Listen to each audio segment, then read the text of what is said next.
Welcome to The Old World Lives, a Warhammer Fantasy Battles podcast. You can find us on Facebook at The Old World Lives, on Instagram at The Old World Lives, and you can reach us by email at theoldworldlives@gmail.com. And now, on to the episode. Hello and welcome to this short episode of The Old World Lives, a Warhammer Fantasy podcast. And I'm Chris, and with me tonight I have Niklas. Hello, everyone. It's about dwarves, all things dwarves, and maybe some even more dwarves. Yeah, this is a subject that lies close to both of our hearts. This is my favorite fantasy army, and has always been, and will probably always be.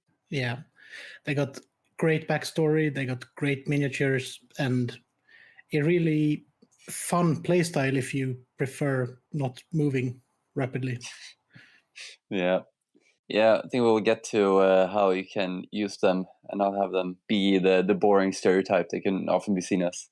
As with all armies, you can build really boring and really powerful playstyles, but the thematic ones are the really fun ones. Yeah, definitely.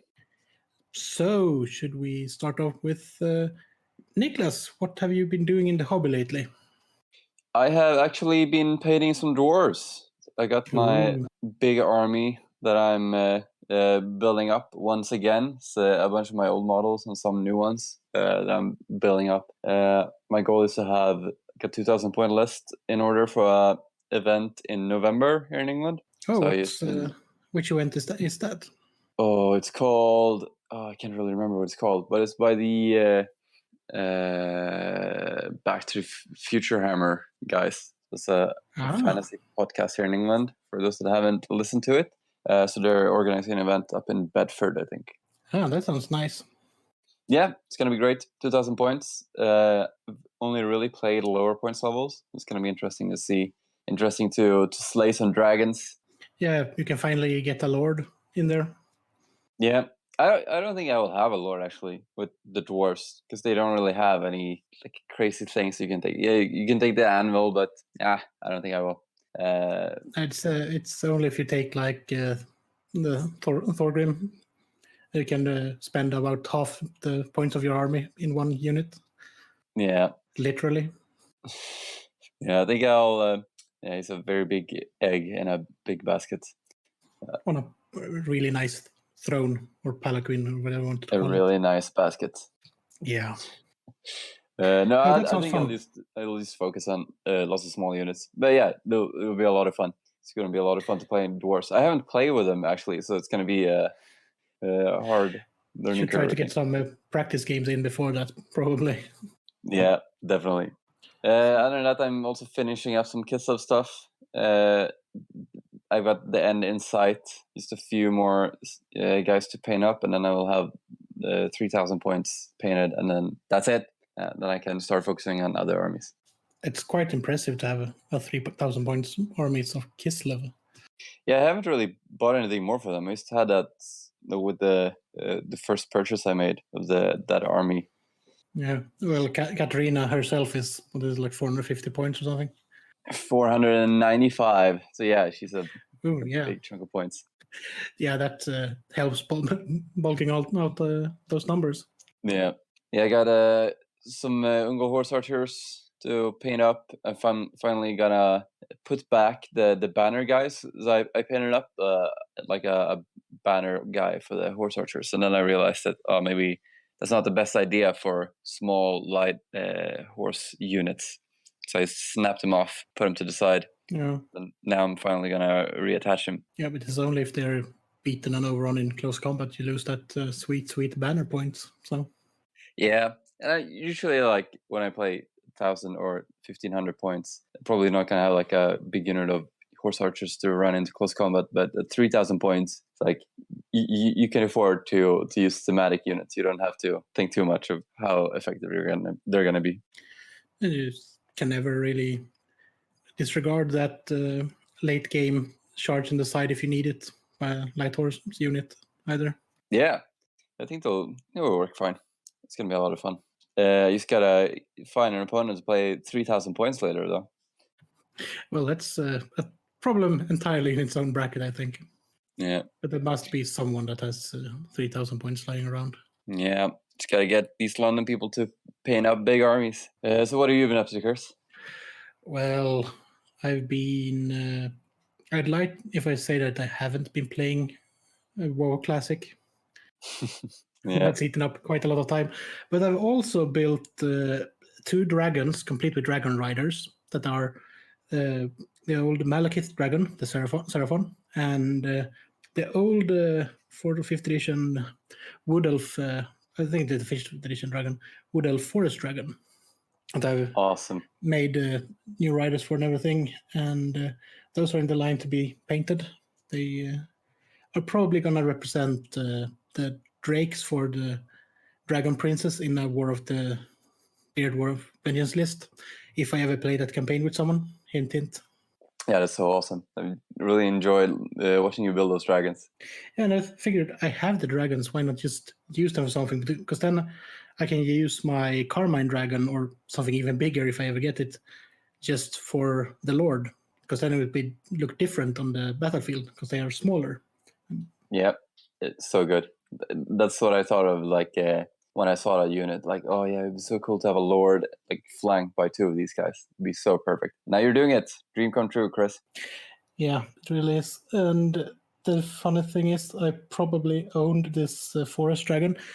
I have stripped it because it has been painted twice before, but I've owned it for almost as long as I've had an interest in fantasy. Yeah, it's the same with me and my dwarves. Like some of these old models are like the first I ever bought. Yeah, he used to have a High Elf Dragon Prince on him, the ones that were released in 6th edition, the champion, with the weapon from Cetra. I have no idea why I put it like that. He looked really cool on top of the dragon, though. Nice. Yeah, but those are something I've been working on. I've also been working on a small little, basically a painting exercise, which is a goblin on a small little diorama base thing. Just that's how it starts. No, I'm not really interested in painting green. All of that green armor. He says, knowing full well that one of the dragons will be green. But now I own all the green paints. So. Yeah, but that's more or less what I've been doing. That and planning, because that's also a good thing to actually get some time to paint or know what to paint instead of just looking at the painting desk, see 8 projects, disregard them all, and like play Total War or something. Yeah, I can never tell myself what I need to paint, because then I'm like, oh, but that's like work, and I don't like working. Yeah. But then it's hard to also find motivation to spontaneously start painting something. So it's good to have like 2 projects, I think, and then tell yourself to paint the one that you don't want to paint, because then you will be like, no, I'll paint this other thing instead, and fool yourself to paint. Yeah, that's exactly what I've been doing when I'm put this, because I have another project on the table as well currently, and it is the small goblin diorama and a Tyrannok chariot. And those are the only 2 things that I'm currently allowing myself to paint, because, as I said, otherwise there is going to be 8 projects on the table and I'm doing nothing. Yeah. Warhammer problems. Indeed. But there hasn't really been any news, has it? No, I mean, they released the Cities of Sigmar for Age of Sigmar, not Age of Empires. Yeah. It would be impressive if they had released it for Age of Empires, though. Yeah. I'm not very impressed by the storyline that they're going with, but I'm glad that they're bringing out like more start collecting boxes that could be like good value. Yeah, there's 2 out currently, and one is a Dark Elf Corsair with a Hydra. Yeah. And the other one is, I think it's the Iron Breakers, right? Or is it the Warrior Kit? It is the Iron Breakers. They've discontinued the Warriors, I think. Finally. Yeah, I never really liked those. So like I can complain that they removed wars, but honestly, I've never been a fan of any of the warrior models they've done. They also released in that kit it's also a what's it called, the gyrocopter gyro bomber as well. Yeah. So they're still nice. I'm waiting for one that was that I hope will get there, because it was in a Warhammer community post about these boxes, basically. And it was a picture of the exact number of models that were in the other boxes. But in this photo, they were Phoenix Guard and a Phoenix instead. Yeah, I mean, they're great value if you want to get in on those things for fantasy. Like, especially in the Dark Elf one, it's great. Like, you get a Hydra and you get some Corsairs. Sweet. Yeah, or if you play Wood Elves and get the Sylvaneth one, that's a great value because I get a Treeman and a bunch of Dryads.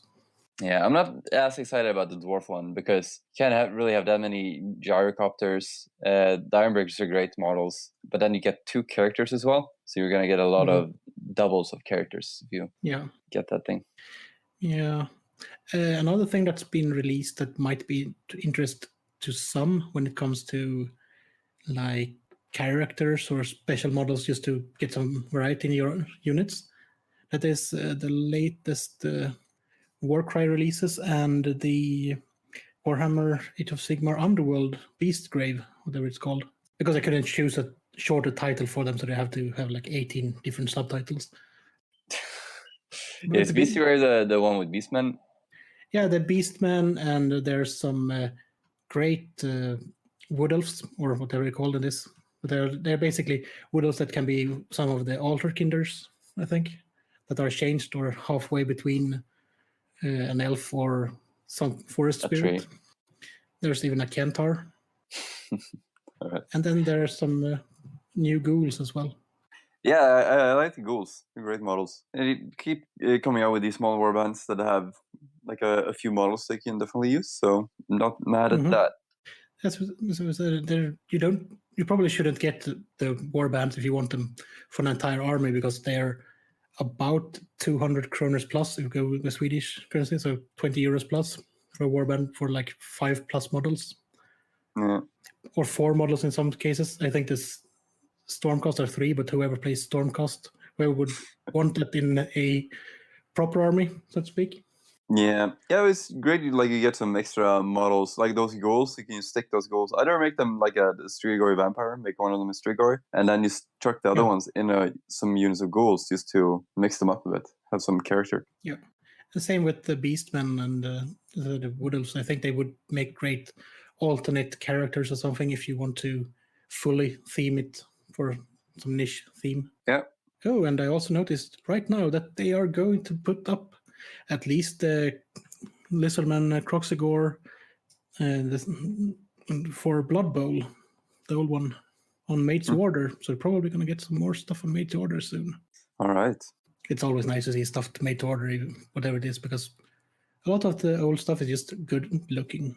Yeah, there's been like rumors, like if they're releasing, but I guess they're not, because they're like with the release of Cities of Sigmar, that would be like an Empire release. If they would make an Empire made to order, that would be nice. But maybe I don't know. They've, if you look at the Cities of Sigmar on what's it called, the GW website, there are quite a lot of stuff in it actually. Ooh, there's a I think there's a lot of stuff that was discontinued in the Great Purge early this summer, or in this summer. There's been stuff that's been returned, it seems, at least. Oh, really? Well, moderately. I'll have to take a look better. Well, there's a Hellblaster volley gun with run bases. All right. Do we have any more new stuff? I doubt that. I'm just looking around a bit, but there's nothing more that's new, I think. Right. Oh, yeah, I saw, by the way, that they released Brunner as a new book. They re-released the Brunner stories. Brunner is like one of my favorite book series in fantasy. So definitely check that out if you haven't read it. It's about a mercenary or a bounty hunter, and he travels around a bunch in the old world. So he's in the Empire, and he's down in Tilia and Estalia, and they're great. I love them. So check them out. Fair enough. I should probably mention, while we're talking about news and books, there's a Blood of the Old World audio drama with Brian Blessed currently out. If you're inclined to listen to it, be advised that you might be incredibly annoyed by it. How come? Well, I can't really say on this.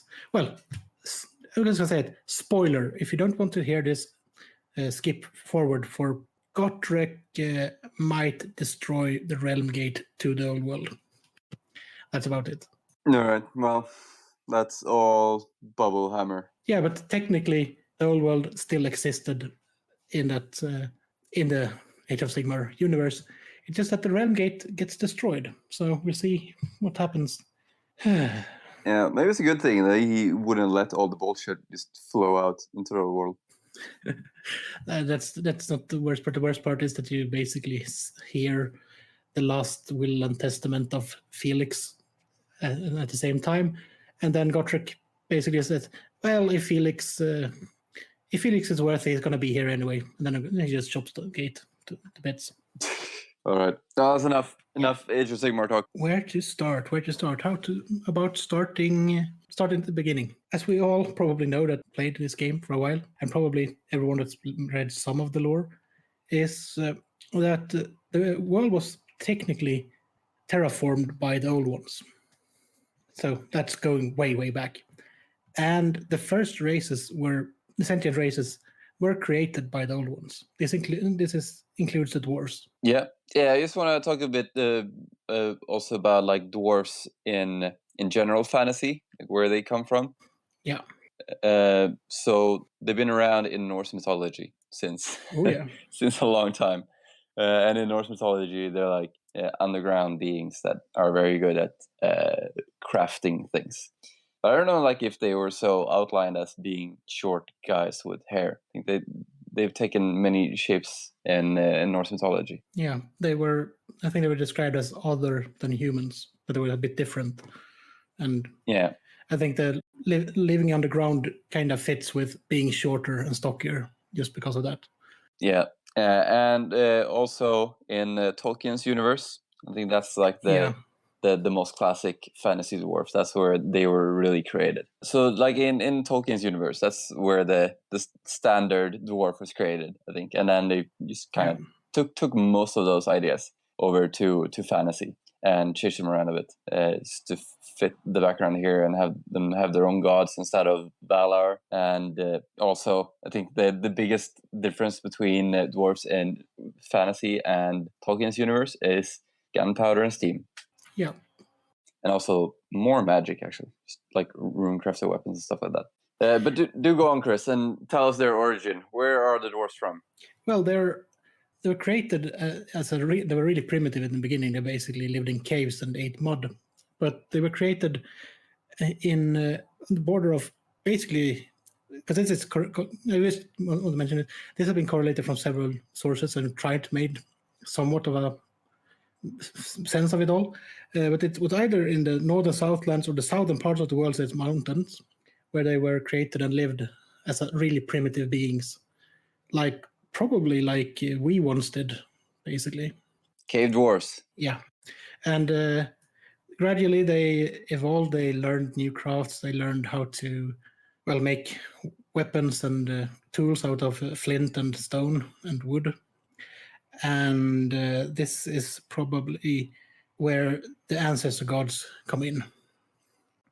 And these are Grungi, which was the lord of the mines. And he taught them the crafting and the technologies for mining. And that made them improve and evolve even further. And then we have the Grimnir, who was the fearless, and Grimnir is also the god of the Slayer cult, which we'll talk about later in this episode. And he taught them how to be warriors and defend themselves and basically go into the world without fear. And they had Valaya, who was the goddess of the hearth and healing, and she taught them the value of traditions and the value of basically remember who you are, remember what you are and where you come from, and never let anyone mess with you, which is quite obvious what happens later on when this is the only thing the dwarves think about. Yeah, it's very interesting with the dwarf gods that they're like they're very shrouded in mystery, like when they arrived and when they left and what happened to them. and Yeah. also like that they're not true gods. They're more like half gods. That they do have heirs, like they had children. Like a Yeah. lot of the noble dwarfs of today can trace their lineage back to the ancestor gods. At least so they claim, because Yeah. they can't prove that anymore. Yeah, everything is just shrouded in mystery. But the lesser god we just mentioned is Orgrim, which is Grimnir's son, and he's the god of engineering. So, but when all this happened, they got their god, so to speak, their ancestors. They got improved technology. They improved their culture, and they started to expand northwards. And this meant that they traveled up the spine of the world's Edge Mountains, basically, and everywhere they found somewhere that was suitable for them, like a place to build a mine or a great hall, they started to build mines and great halls under the supervision of Grungrim. And this also meant that over a long time, they bred, they multiplied, and that meant that they had to keep moving north, and later on even east, because they never went to the sea for some reason. Yeah, so they kept extending north up the spine of the World Edge Mountains, and then some went all the way up to Norska, and some went across the plains to the east. We don't know if the plains were a nicer place back then, but then some dwarves settled in the east. I don't think a lot of dwarves settled in the west by then, because like there were mountains there, but I think they settled them later. They did settle the Grey Mountains, but that were way later. That was at the time of the Goblin Wars, I think.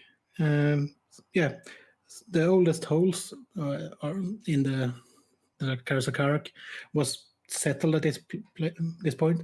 There are also other holes that have been built around the ruins of holes from this time. Like, I think parts of Karak 8 Peaks was settled around a mine built at this point. So they do really like their old buildings and stuff. Yeah. So the dwarves were expanding up at this point, and then they were settling down. They were building mines, but the good times were not to last. No. So technically, at this point, if you have a map in front of you, before the good times failed to last, the empire, the Karas Anchor, the Everlasting Realm, basically stretched from the Southlands to Norska and to the east to the Mountains of Morn, and all of these places we will revisit. But at this time, good times can't really last, especially not when chaos is involved. And this is the time where there's at least there's some bits of fluff about it, where there is a gate, the old, gate that the old ones built in the north of the planet, and that collapsed somehow. Yeah, and chaos flooded out. Demons came out. I think that's when beastmen first arrived as well. And the ancestor gods told the dwarves that you need to dig deeper to find shelter in the mountains. So the dwarves dug and dug deeper until they were safe from this corrosive chaos storm coming out. But the dwarves to the east that were not led by the guidance of the ancestor gods, they didn't dig so deep. So they were affected by the chaos winds. Yeah. And this is also when the dwarves had started with the first attempt at rune crafting and rune magic, and the more advanced holes was probably protected more due to the protective areas of magic around them to keep out, because basically the entire world at this point, or the old world, was covered in a layer of black warpstone dust that mutated everything it touched. Yeah, it's a bad time to be around. So the dwarves in the east, in the Mountains of Morn, they begged to be relieved of this terrible affliction. And so they found this chaos god, this minor entity called Hashut, and these guys became the chaos dwarves. Yeah, pretty much. And this is the last we're going to mention of them, because we do not speak of them. No, they are the cursed brethren, and we can't speak of them. So now that we got that nasty business out of the way, back to the World Edge Mountains. Yeah, and go on. So after the chaos storm had been blowing down on the world for a while and demons were roaming outside, eventually the ancestor gods led the dwarves outside and they started fighting these vile creatures. And they were fighting demons, fighting beastmen, fighting demons, fighting, and then eventually the dwarves were chasing a band of beastmen down to the sea. I think it was led by Grimnir himself. Yeah, he led the dwarven army at this point, or most of the time. And that's when they first met the elves. Yeah, they met Calidor, the dragon tamer, and his fleet that has been blown off course. And they weren't really sure that if they could be trusted or if they were friendly. But when they attacked the same enemy as the dwarves, that basically opened negotiations going forward. Yeah, and joined in battle against these evil creatures. They became pretty good friends in the beginning. Traded some technology and some bling. And at this time, Teclis was creating the vortex to suck the chaos power out. Well, no, Calidor was creating. Oh, really? Teclis isn't born for 2 or 3,000 more years. All right. I don't know about dwarves, man. Calidor is the one who led the council of high elven mages that created the vortex, while the most important thing is while Grimnir, who was clad in armor and wearing his 2 axes, bid farewell to his son, gave his son, this is Morgrim, one of his axes, and then walked into the Chaos Waste to basically stand in front of the gate where all of the Chaos spawn and demons and everything poured forth, and just, I'm just going to stand there, I'm going to kill everything. So good. So that's where the enemy is coming from? Then I must go there. Yeah, and he basically took, well, I'm an ancestor. I am basically immune to all of this chaos stuff anyway. You regular dwarves, you're just going to stay here. I'm going to shave most of my head. You're just going to keep this massive crest, take my axe, and go up and slay everything I find until I die or the vortex is finished, whatever comes first. I heard this story so long ago, and then I read recently that, like, a bit more in detail, that he was walking with his son up to Norska first, and there he like casually killed a dragon, like a massive chaos dragon. Yeah, he killed he killed the father of all dragons first. Yeah, he's like, oh yeah, I'm gonna go to the cascade, but first I'm just gonna kill the most badass dragon of them all. And then they had like a big feast, and then he gave the axe to his son and told him to go home. And then he wandered off. Walked up to the edge of the Chaos Waste because he knew that everyone that would follow him would probably die. Yeah. Because he was, we don't really know what Grimnir actually was. What if he was immune to Chaos, if it was made by Chaos or made by the old ones or whatever. But it was probably immune. Yeah, and then he disappeared. And then the other 2 ancestor gods disappeared a while later, but it's not written anywhere. Like, what happened to them? Did they die or did they just wander off? I don't really know. They disappeared in the beginning of the Golden Age, which was the age that followed the war against the Comet of Chaos. And basically, no one knows. Some say they were just went down as far as they could in the mountains and rejoined the earth, or just ascended or something. Yeah. It's good classic old writing where everything is shrouded in mystery. But I think it's like really good because whenever you hear what actually happened, it just ruins the suspense, I think. It's a bit like what happened in the end times. Like when things are actually resolved, you're kind of disappointed with the end result. It's like Game of Thrones. Yeah, but I can agree with that. But if everyone has ever seen the ascended ones in the Stargate, they're probably like that, just turn into energy and join the universe or something. At least it's a good way to see it, because otherwise, they just went down and died. That would be so boring. Pretty lame. So okay, go on. Let's not dwell on the death of the ancestor gods. No, that's probably a good idea. So after this, there's some speculation. There's some difference in the records that I've read. What happened to Norska and how long it was isolated.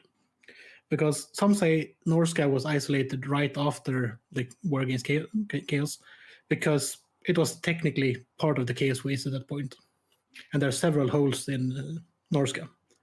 I just thought it would make sense that they were reconnected during the Golden Age, but I don't know, to be honest. Yeah, but they were never they never got connected to the Ungreen Anchor, which is the Underway. Because that was built during the Golden Age, so it is after. But that doesn't matter. There are several holes in Norska. They are really strong holes. They are they have a lot of wealth, and they've been fighting chaos and raiding chaos places with longships, basically, because these are one of the few seafaring parts of the dwarven culture. The other one being like Barak War and the sub-hole for that one. And as we mentioned, we're going to mention them, because I know we said we shouldn't mention them, but we're going to mention them. In the Mountains of Morn, in the Isolated, there was strongholds, but they were not as deep, as we mentioned, so they got corrupted. And as my note says, got scared, worships burning bovine. So it's probably true enough. Pretty much it. Yeah, speaking of just the seafarers, though, like the Chaos Dwarfs also have like a port, like to the northeast. Like I saw it in like that huge detailed old world map, and they have like a port city there, which I thought was pretty cool. That's like connected with underground waterways down to their capital. Yeah, that's also how some of the holes in the Norska is connected to the sea, so they don't have to travel right through most of the Chaos fleet every time they want to go anywhere. So they built a tunnel for the ships. It's quite cool. So after this, we mentioned that they were a bit friendly with the elves all of a sudden, and to make sure that the dwarves prospered, the High King Snorri Whitebeard made sure that they would start trade in the end with all of the elves that were now, by permission, basically settling the lands that were to become Britannia, part of the empire, and part of the like Thalia and Estalia, that part of the map. And this peace lasted for what was like 2,000 years. Yeah, it was a good time. Like they were friendly with the elves, and they were trading, and everyone was getting rich. The toy makers of the dwarves were selling like crazy to elf children. Yeah, and yet they learned basically nothing about each other during this part. The only thing that they learn is the only one that actually learns about how the dwarves are and what they're like, for the most part, is a high elven prince called Malekith. A rotten egg. Yeah. Well, he was just a bit grumpy and felt a bit passed over for command at this point because he thought he would be king after his father died. Intrigue at the court. Classic elves. Yeah. And he befriended the High King, which is Snorri Whitebeard, the first High King. And he was the son of Grungi. So he probably had a claim to being related to the ancestor gods. Yeah. And they did fight with, because even though the gate was sealed and most of the magic drained away, there were still armies of demons around. And Malekith and Snorri led a massive combined army against the demons and beastmen and basically ended them in the old world at that point. Yeah, they were good friends. Yeah. And as mentioned, Angria Minecore was built, which was a great motorway, basically, between the different holes that was first traveled by cart and later on early steam trains, which was really cool, actually. That is what really makes part of the lore so cool, that the dwarves were so damn advanced at one point, then lost it all. And yeah, that's like such a big part of the dwarves in Warhammer, and like the current timeline, that everything is falling apart and they're just trying to hold on. But in the Golden Age, as I said, things were going really well until the elves had some problems in their backyard. Well, there was the Sundering, which is their backyard kind of drifted off. Something tells me that we should. Something tells me that we will talk about that in depth when we do a higher special. But the Sundering is basically where we get to the two races, not just the elves, but the high elves and dark elves. Because Malekith rebels and murders half of the population.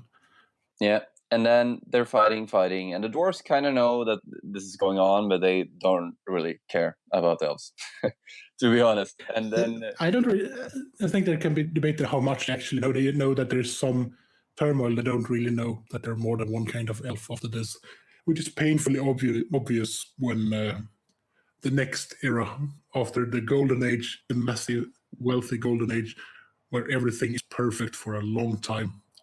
We have the probably justified War of Vengeance.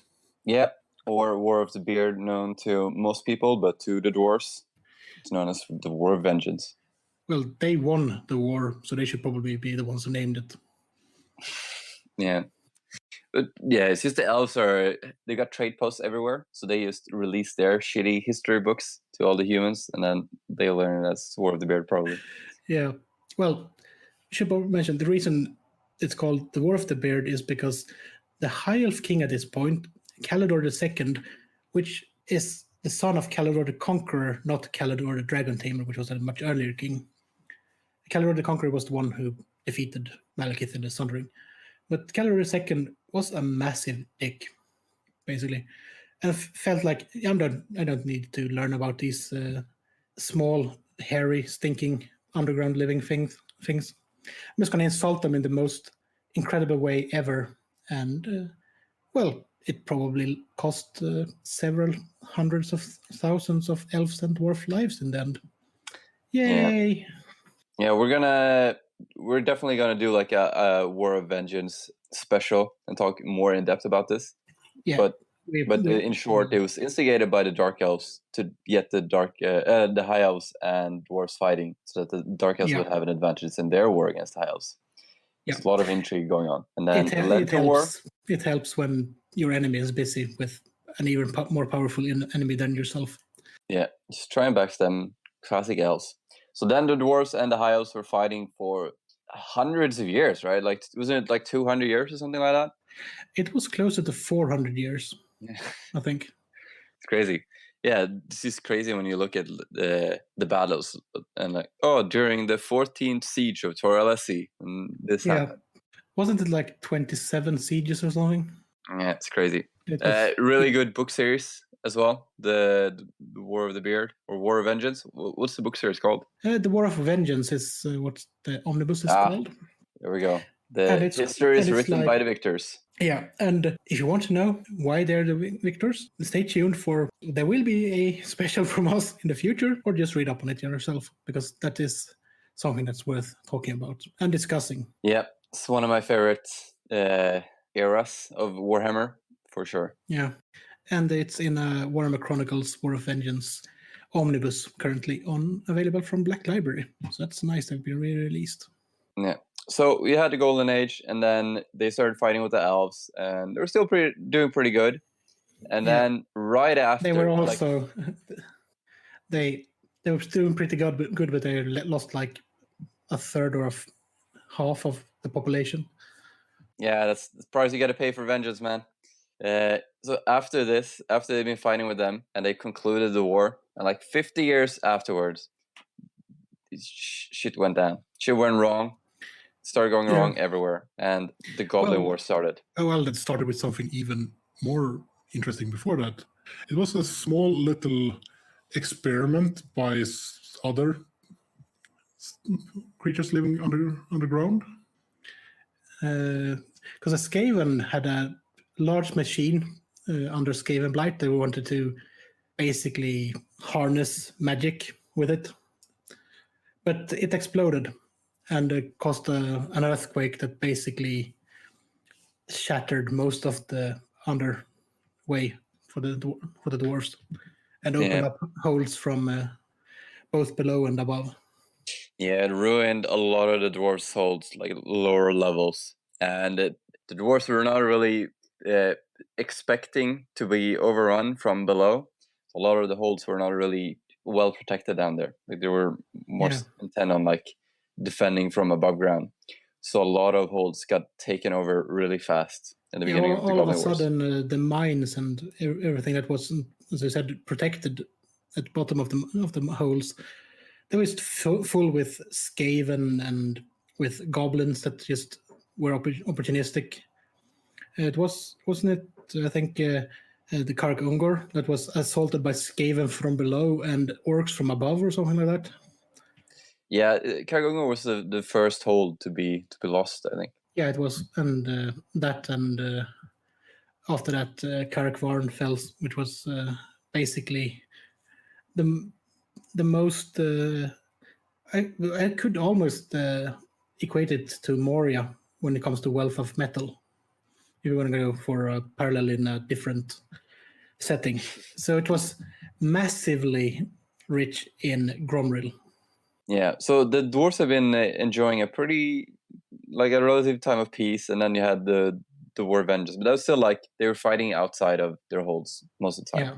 And then this period of just utter chaos ensued, and they were fighting constantly, and really they've been fighting constantly ever since. Yeah, the Goblin Wars was basically lasted for like 1,300 years or something, off and on. And with this, there was like the Dragonback Mountains were lost, several holds were lost, several mines were lost, and Carrick Eight Peaks were lost, Carrick Askel were lost, and Carrick Rush was attacked and captured by the orcs. Yeah, Carrick Eight Peaks was considered like it could even rival Carrick in greatness and just the wealth and just the way it was made. The only reason it wasn't above Carrick was that it was younger and partly above ground. Yeah. So it was less safe. But Carrick Eight Peaks had built his wealth from the trade with the elves, basically. Yeah. So it was massively rich. It's another hold. I think this is Carrick Dras that was also lost immediately after Carrick Eight Peaks because it was connected to with the underway, and their defenses towards Carrick Eight Peaks were very weak because they just thought that it would never fall, and then it did fall, and then they just got overrun immediately. Yeah, but it probably wouldn't have fallen if the Skaven hadn't caused massive earthquakes and collapsed part of the mountain ranges and reignited volcanoes by doing so. Yeah, I read a great story about this Carrick Dras as well. I can't remember where I read it, but when they were being overrun, this rune lord hid all the treasure of the hold in this secret vault that you could only see if you were a dwarf. Some rune magic. Such a classic tale as well. And then this adventurer came there and uncovered it, and like a dragon had settled there, and he had to slay the dragon and get this treasure, and then he did. And it's just such a classic. Oh, here it is, even called the Carrick Askel. I don't know what page it is, but it's in the 6th edition army book. All right, so the Goblin Wars. It's terrible time period. A lot of holds were lost. Yeah, they had to readjust everything after this, basically, because with all the holds lost, with all the manpower lost before the Goblin Wars and during the Goblin Wars, the dwarves they were still like powerful, but not really mighty race anymore. Yeah, they were still very skilled and wealthy, but they just weren't powerful enough to be like a force in the world. They were laid pretty low. And there were like 8 of them left, which is probably why they weren't as powerful anymore. Yeah. But I think they have regained some of the numbers after that. Yeah, so at this time as well, men were starting to become more advanced. So before this, they just been savage tribes just running around everywhere. Yeah, now they finally, so to speak, started to become civilized and formed more coherent societies, even though they were still basically a clan or tribe society. But they were a bit more organized than that. And there was a high king called Kurgan Ironbeard who was ambushed, and he was traveling from Carrick to the Grey Mountains. I should mention that Grey Mountains at this point had been settled by mostly refugees from all of the holds that had fallen that were close to the Grey Mountains. As we said, the High King was taken captive, and they were in luck because there was a certain tribe that was not that fond of the greenskins in this area. And the Unberogen. Yes. And they had a chieftain's son called Sigmar Heldenhammer. I doubt he was called Heldenhammer at this point. Yeah, I was just thinking that. It's a lot easier to recognize him because no one would recognize the name Sigmar. I mean, he's not a god or state religion of the empire or anything. Sigmar Larsson. Yeah, he's the king of the gods. Oh wait, wrong setting.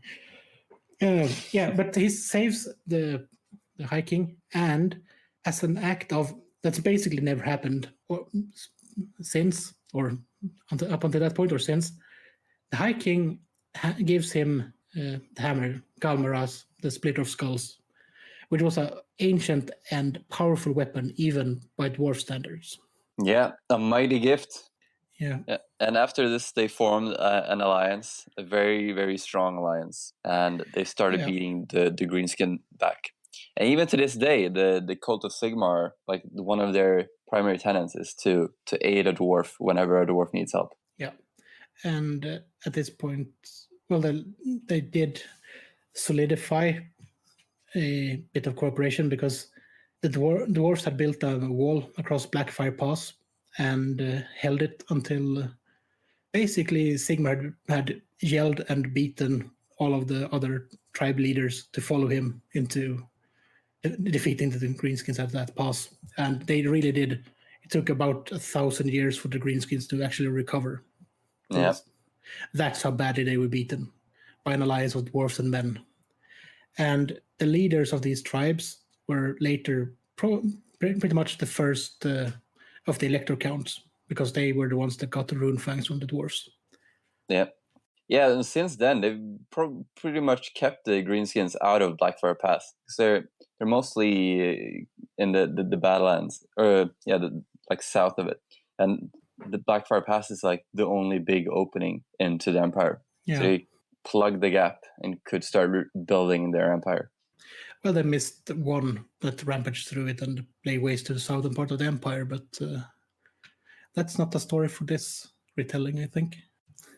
Yeah, it's a big part of the story though. Blackfire Pass. There's always incursions there, and like a lot of the storylines start with something slipping through Blackfire Pass. Yeah, and it's in one book I read. It was basically guarded by 8 people at this point, and they weren't really allowed to sneak through but one of them recognized them. So, by those 8 people that guarded the Blackfire Pass, one of them recognized it, and then was fine to just walk through. We don't really care. We're not really guarding anyway. I mean, what? But after this, with a new ally, the dwarves started to prosper again. And since the dwarves had a lot of knowledge when it comes to building and engineering, they started to teach humans in exchange for whatever they needed, basically, whether it's gold or just information, whatever. I'm going to help you build a house. Timber. It's like timber and food, pretty much. I think those are like the main 2 things that the dwarves want from the humans. Yeah, and one of the most important things the dwarves actually taught the humans wasn't their secrets of black powder, because they did that as well for handguns and stuff and cannons. But they did teach them to brew beer that wasn't shit. Yeah. But as we said, the dwarves had lost a lot of people at this point. A lot of people had died, and a lot of holes had fallen, and that also meant that they have lost a lot of knowledge on how to make the most powerful rune items and how to, because most of the ancient rune lords had died during the war against the High Elves, even, and definitely during the war against the goblins. So that all the knowledge was lost, and all of those the manpower lost, it meant that they had to start really, really pushing it when it came to technology instead. Yeah, it's great in one of the Godric and Felix books when I'm not going to say which one of them, but they're in a lost hold and there's like glowing stones. And Godric is like, oh yeah, well, we haven't been able to make these in thousands of years. So each one of these lost is like a piece of memory lost. Quite interesting, because they did replace most of their crossbows and bolt throwers and catapults that they had used for 1,000 years. Well, I'm just going to build these 800 cannons instead. Yeah. All these rifles and all these, because they really had to. There were so few dwarves left compared to the need, compared to the manpower needed to man the walls and tunnels of all of the holes that were still left. Yeah, if you don't have quantity, you need quality. Yeah, that's also why they probably upgraded all of the armor on all of the iron breakers and stuff. Yeah, it's also like fits the story very well, and like why they are such an elite army. Few troops, but each guy is worth 5 of another army. Yeah, and at this point, they also started to use the technology for all of the other stuff they were basically doing, like the mining. They started to use steam-powered drills instead, because even though dwarves are really, really great at mining and burrowing through rock with pickaxes and everything, you can't really beat something that can do a machine that can do the work of 10 or 20 dwarves at once. Yeah, even though I bet there's a lot of dwarves that would argue that. Yeah, the more traditional ones, yes, but not the younger clans. Yeah. But they also invented, because we all know that everyone in this the setting is really technological advanced, and so the dwarves obviously built trains, and they built the first steam tanks. Even though they can't have a steam tank in the game, they built the first ones, and the Empire copied them pretty much, at least according to the dwarves, because they would never admit anything else. And they also built, because the city of Barakwar is a great port city, and it needed something to defend it and a better fleet, so they built ironclads, which are basically large battleships clad in metal. Yeah, like those monitor ships from the American Civil War, pretty much. Yeah, just a lot bigger with more cannons. Yeah, which is they're great. so great.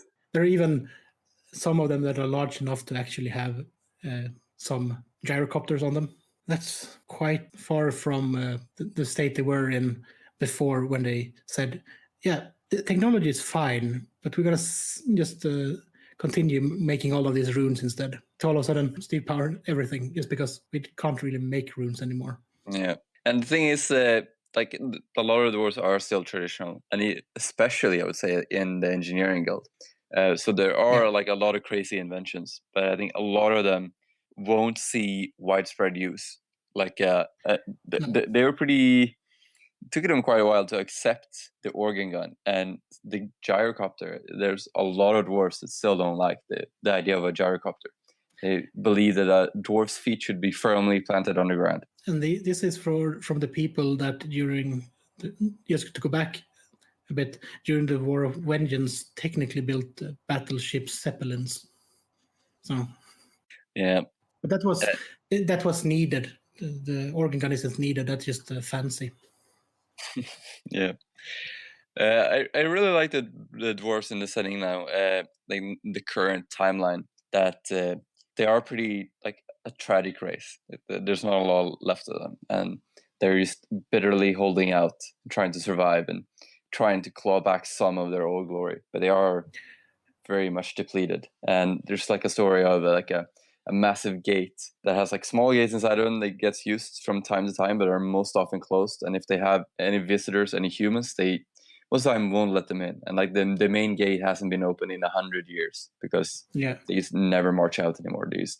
They can't attack. They have to defend all the time.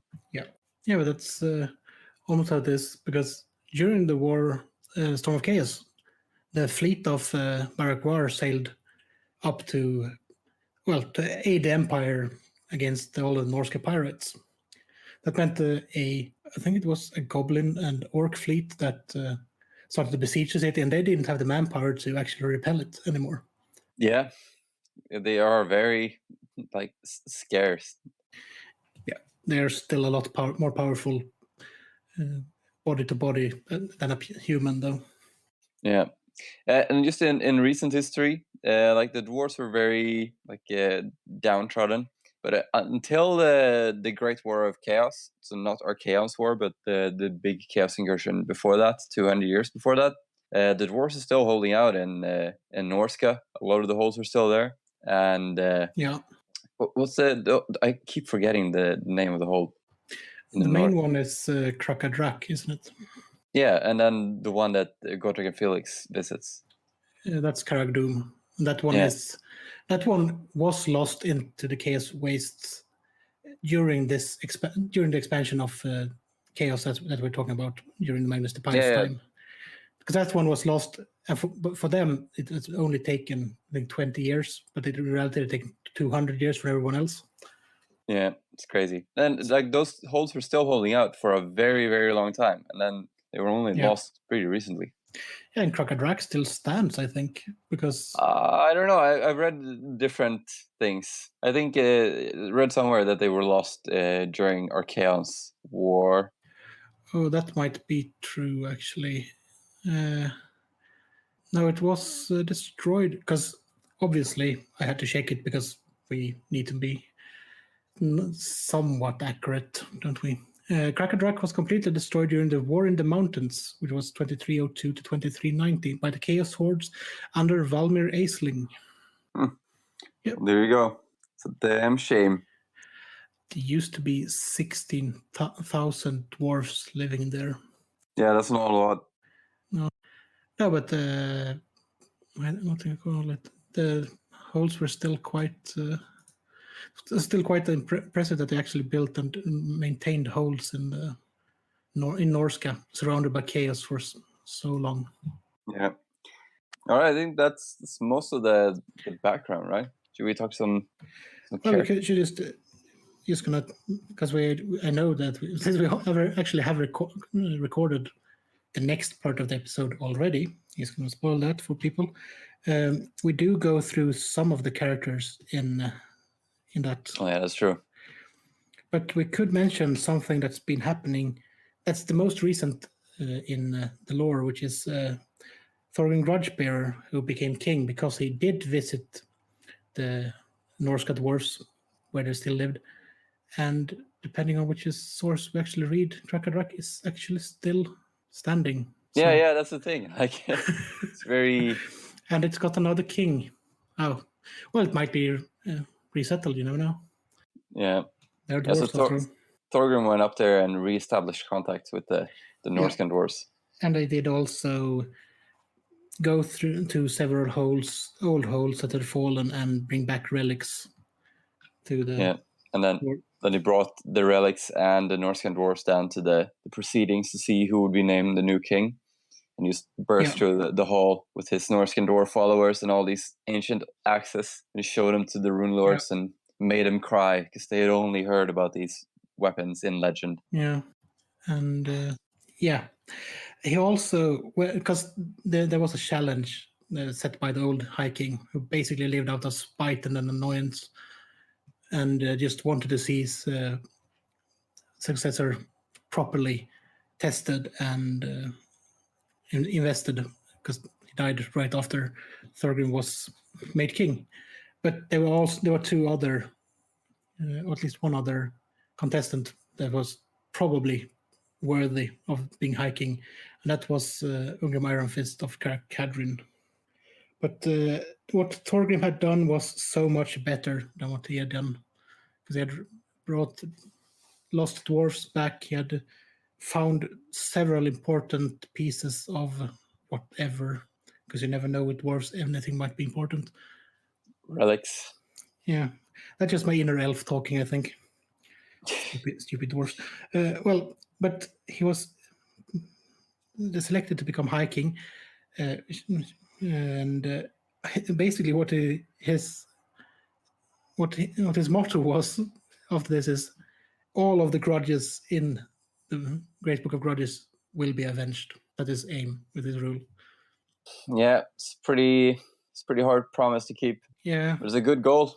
It motivated the dwarves to go out and try and be great again. Yeah, somehow I think it's only the major grudges in that book. It's not those, this dwarf cut in front of me in the line, I have a grudge against him.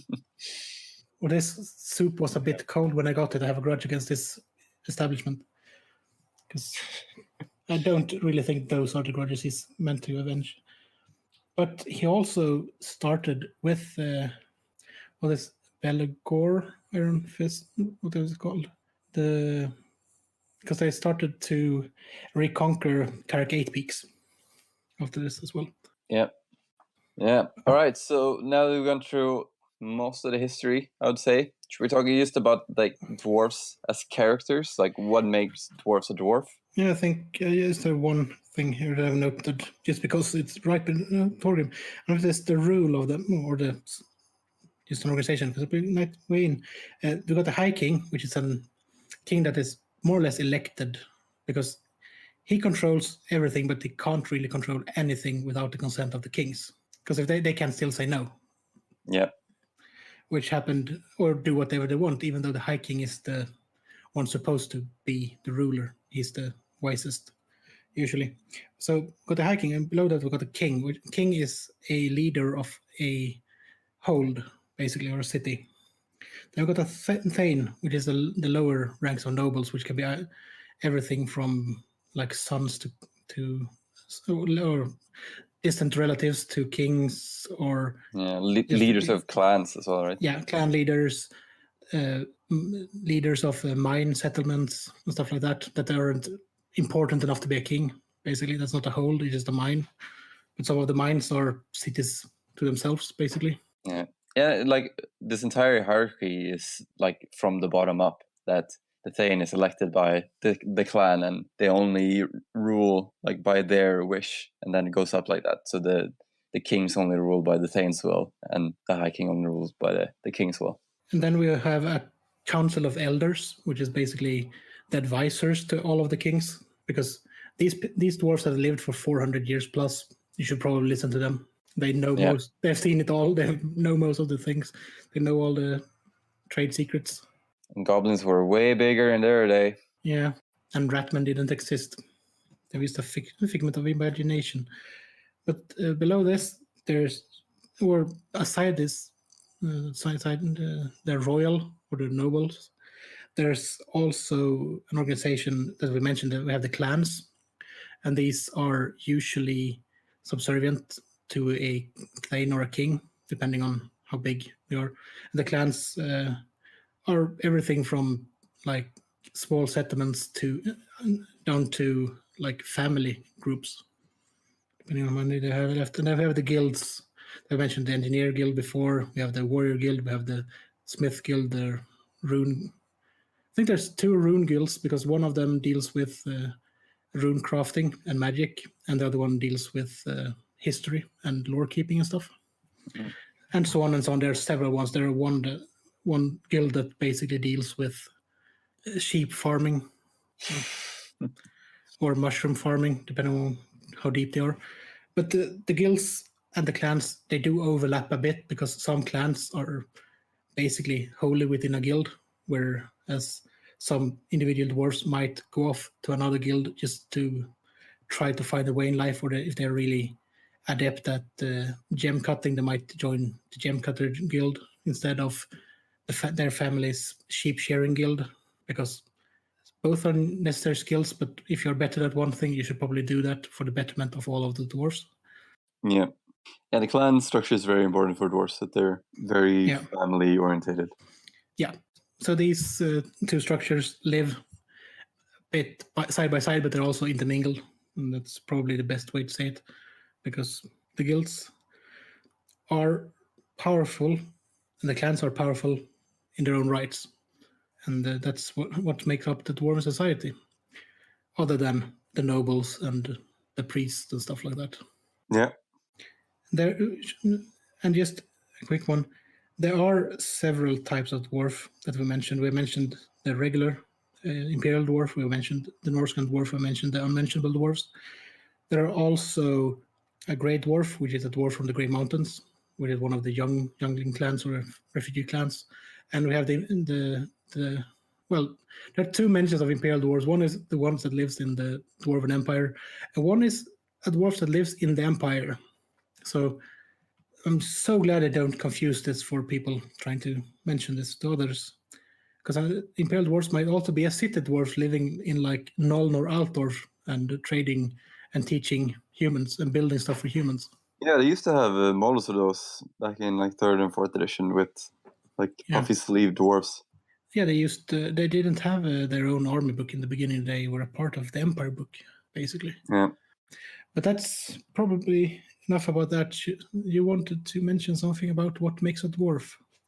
Yeah, just talking about, because we've been talking about the history of dwarves and what they've been up to, but I just want to talk about like what makes a dwarf and how do they act and why do people like dwarves. So a dwarf is short, stocky, and prides himself on a long beard, wisdom, and wealth. And this can usually be shown by your long beard. So why do you think people like dwarves so much, Chris? These stubborn, annoying guys. Just because they are stubborn and they're like implacable force. They're an anvil that just have to break. That the enemy has to break upon. They never back down. They're just there. No matter what is thrown at them, they're just there. Yeah, I also think that people like. It's also like like some people really like dwarves and some people really hate dwarves, which I've noticed later. Like I thought everyone liked dwarves. Dwarves are awesome, but some people really don't like dwarves. But I think that people have a lot of opinion about them because they are like the closest things to humans in this fantasy setting. Because you have a lot of races, but a dwarf is pretty much like a human, and then you change some things around.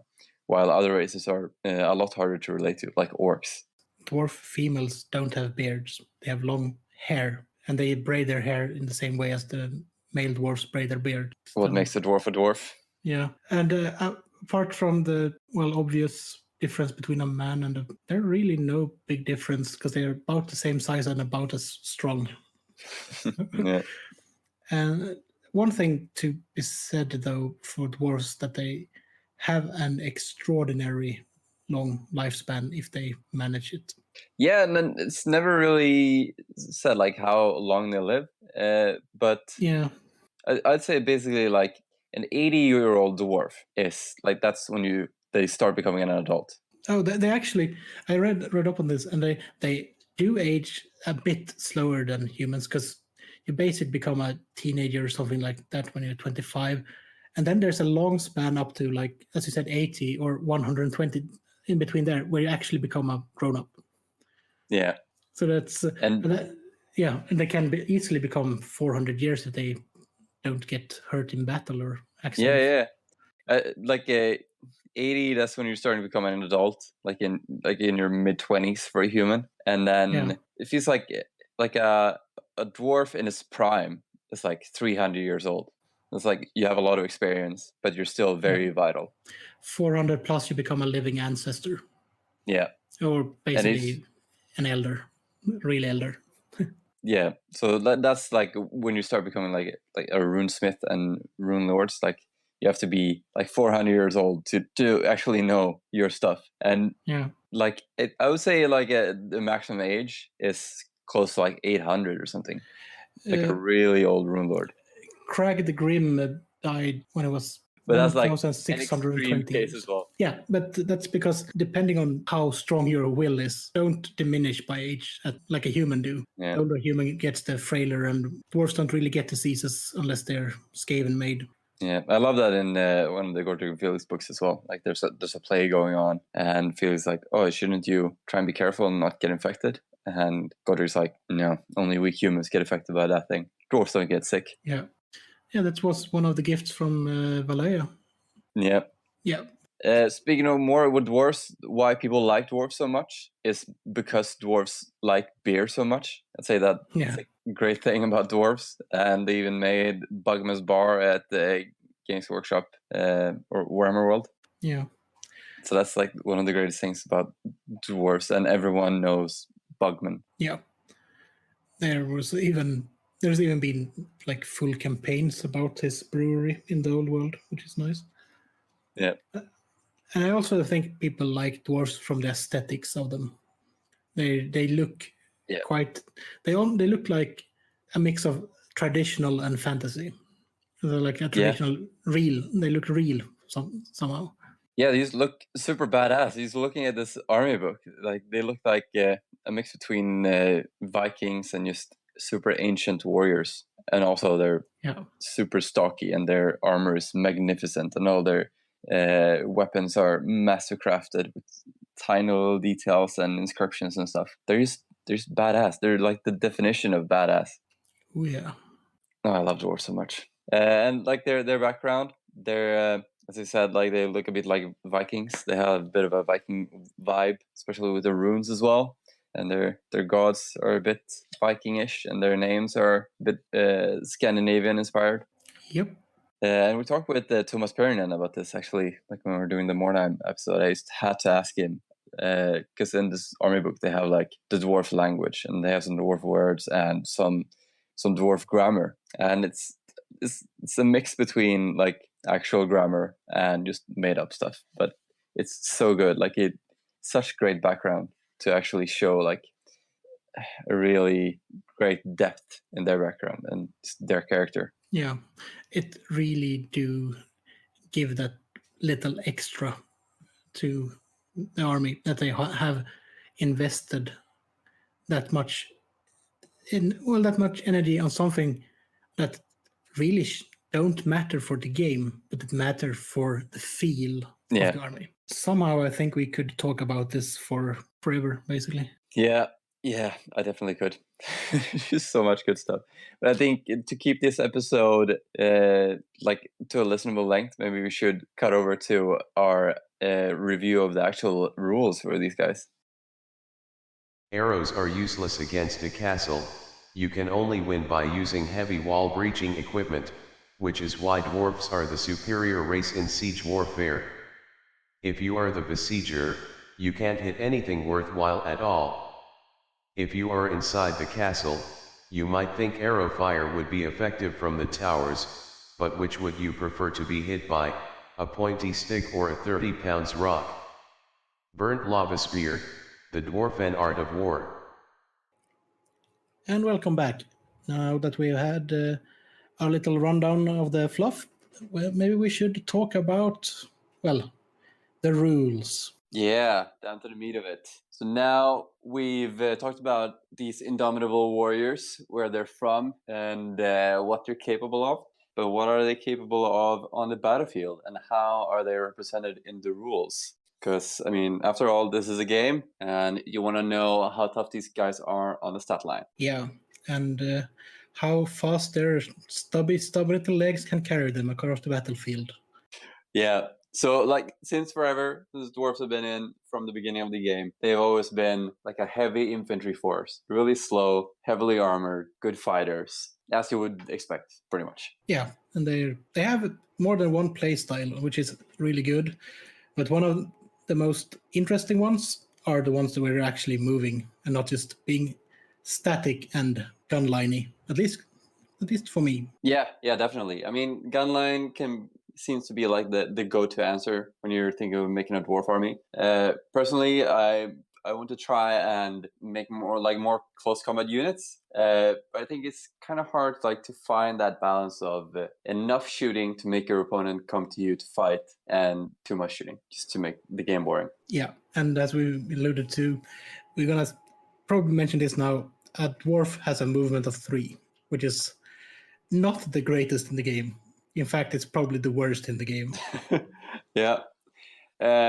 So dwarves have some special rules to help with that, though. I think they've had them since since forever. I don't know, but I checked the 4th edition book. We're mainly going to talk about the 6th edition rules. We're also going to mention the differences between 6th edition and mostly 4th/5th edition, because they use the same book, and how they evolved into 8th edition. Indeed.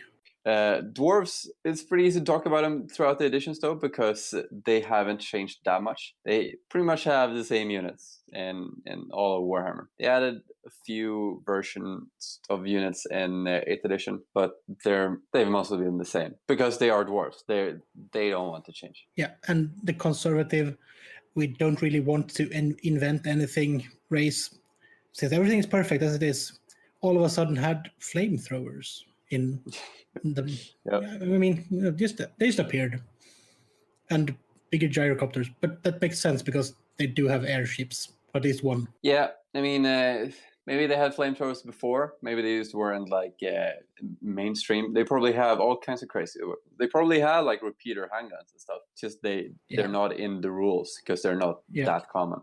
Or it's that they just don't want to show the lesser races that they have better stuff. Yeah. This is for my wall. It's just going to be on my wall. That's how it is. So dwarves have some unique army special rules. They have resolute that makes them able to march no matter if they're march blocked or not. They don't really care about it. I know in 8th edition you can use to roll leadership test to march anyway. But in 6th edition it's pretty important to be able to march even if there's enemies close to you.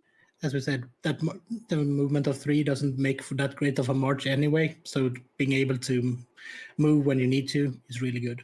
Yeah. And since they are also slow, they don't pursue or flee as fast. They have a 2d6 -1, so they might not always be able to catch the enemy when they flee. Yeah, but there's where those short little legs again. Yeah, always those short little legs. And they also hate greenskins, which is really nice thematic thing. I know night goblins hate dwarfs as well, so like when those guys fight, it's gonna be a real showdown. Yeah, but they've been fighting forever around the Karakate peaks, so that's all. Yeah, not just there, everywhere. Yeah, I was thinking of the most famous fallen city that they have taken. But on the other hand, there's a lot of Skaven in Karakate peaks as well. Yeah, I was just thinking about it. I was checking the 8th edition book. I can remember if they gave them Hatred Skaven as well. I know in 8th edition they also added like you have a chart that you roll on before the game begins. It's like a D3 chart. And on a 1, your general hates their general. On a 2 to 3 or 3 to 4, all your characters hate their characters. And a 5 to 6, your entire army hates their entire army. That's just brilliant, isn't it? Yeah, I'm not super keen on like let's roll what the background is for this battle. No, not at all, not at all. It's just weird that you have to do it. Yeah, because they have that in some other games, like in 30K, for example, they have warlord trait. And I always just hate when it's like, oh, your background is this today. Like, oh, your character, do you spend time building the background for? Oh, now it's not what you think he is. And now we can scout or infiltrate or something. Yeah, my Iron Hand Praetor can infiltrate himself. Oh, that's good. Yeah, and they also gave some extra rules for dwarves in 8th edition, like when you get charged, you get +1 to your parry if you have a parry. So in 8th edition, you get an invulnerable save instead of a +1 to your armor. And you get +1 strength when you charge as a dwarf in 8th edition, which is pretty cool. As Gimli said, they're deadly at short distances. Yeah, but it's nice that they have tweaked them a bit, because in the fluff, they are more deadly when they are just running up and just slamming their entire body weight behind their axe or hammer. Yeah. Yeah, so those are the army special rules. And besides that, like the big difference between dwarves and other races is their ability to craft rune weapons, which is like my favorite thing with dwarves. I've always been in love with the rune crafting thing. So other races just open their vaults and they have like the blade of striking, or a really big dagger, or cloak of not being able to strike me very well, or cloak of dwarven beards. Yeah, shit like that. Yeah, but the power of shaping all those runes is what made the Empire pay for all the rune fangs. And they have 1 per elector count. That just shows how expensive those weapons are for non-dwarves. Yeah. Then you have this dwarf that basically, this is my sheath knife of extra cutting. It's got a cutting rune on it. Yeah. So dwarves, instead of having just a list of magic items, they have runes, and they have weapon runes, armor runes, runic talismans, engineering runes, and runic banners. Yeah, and they pretty much correspond to the equivalents on every other races, like weapons, armor, talismans, and enchanted items and stuff like that. So. Yeah. The difference is that you can put several runes onto one item, so you can have several effects on your sword, and you can customize it. So they have, for example, 1, 2, 3, 4, 5, 6, 7, 8, 9, 10, 11, 12, 13 different weapon runes that you can use in different combinations. And there are rules to this. Of course, there are rules with the dwarves. And I really like these rules because they're like, it really feels like you're crafting a magic item and you're listening to a runesmith sitting behind you, like, no, can't do that. Must strike the rune in moonlight, the precise cut.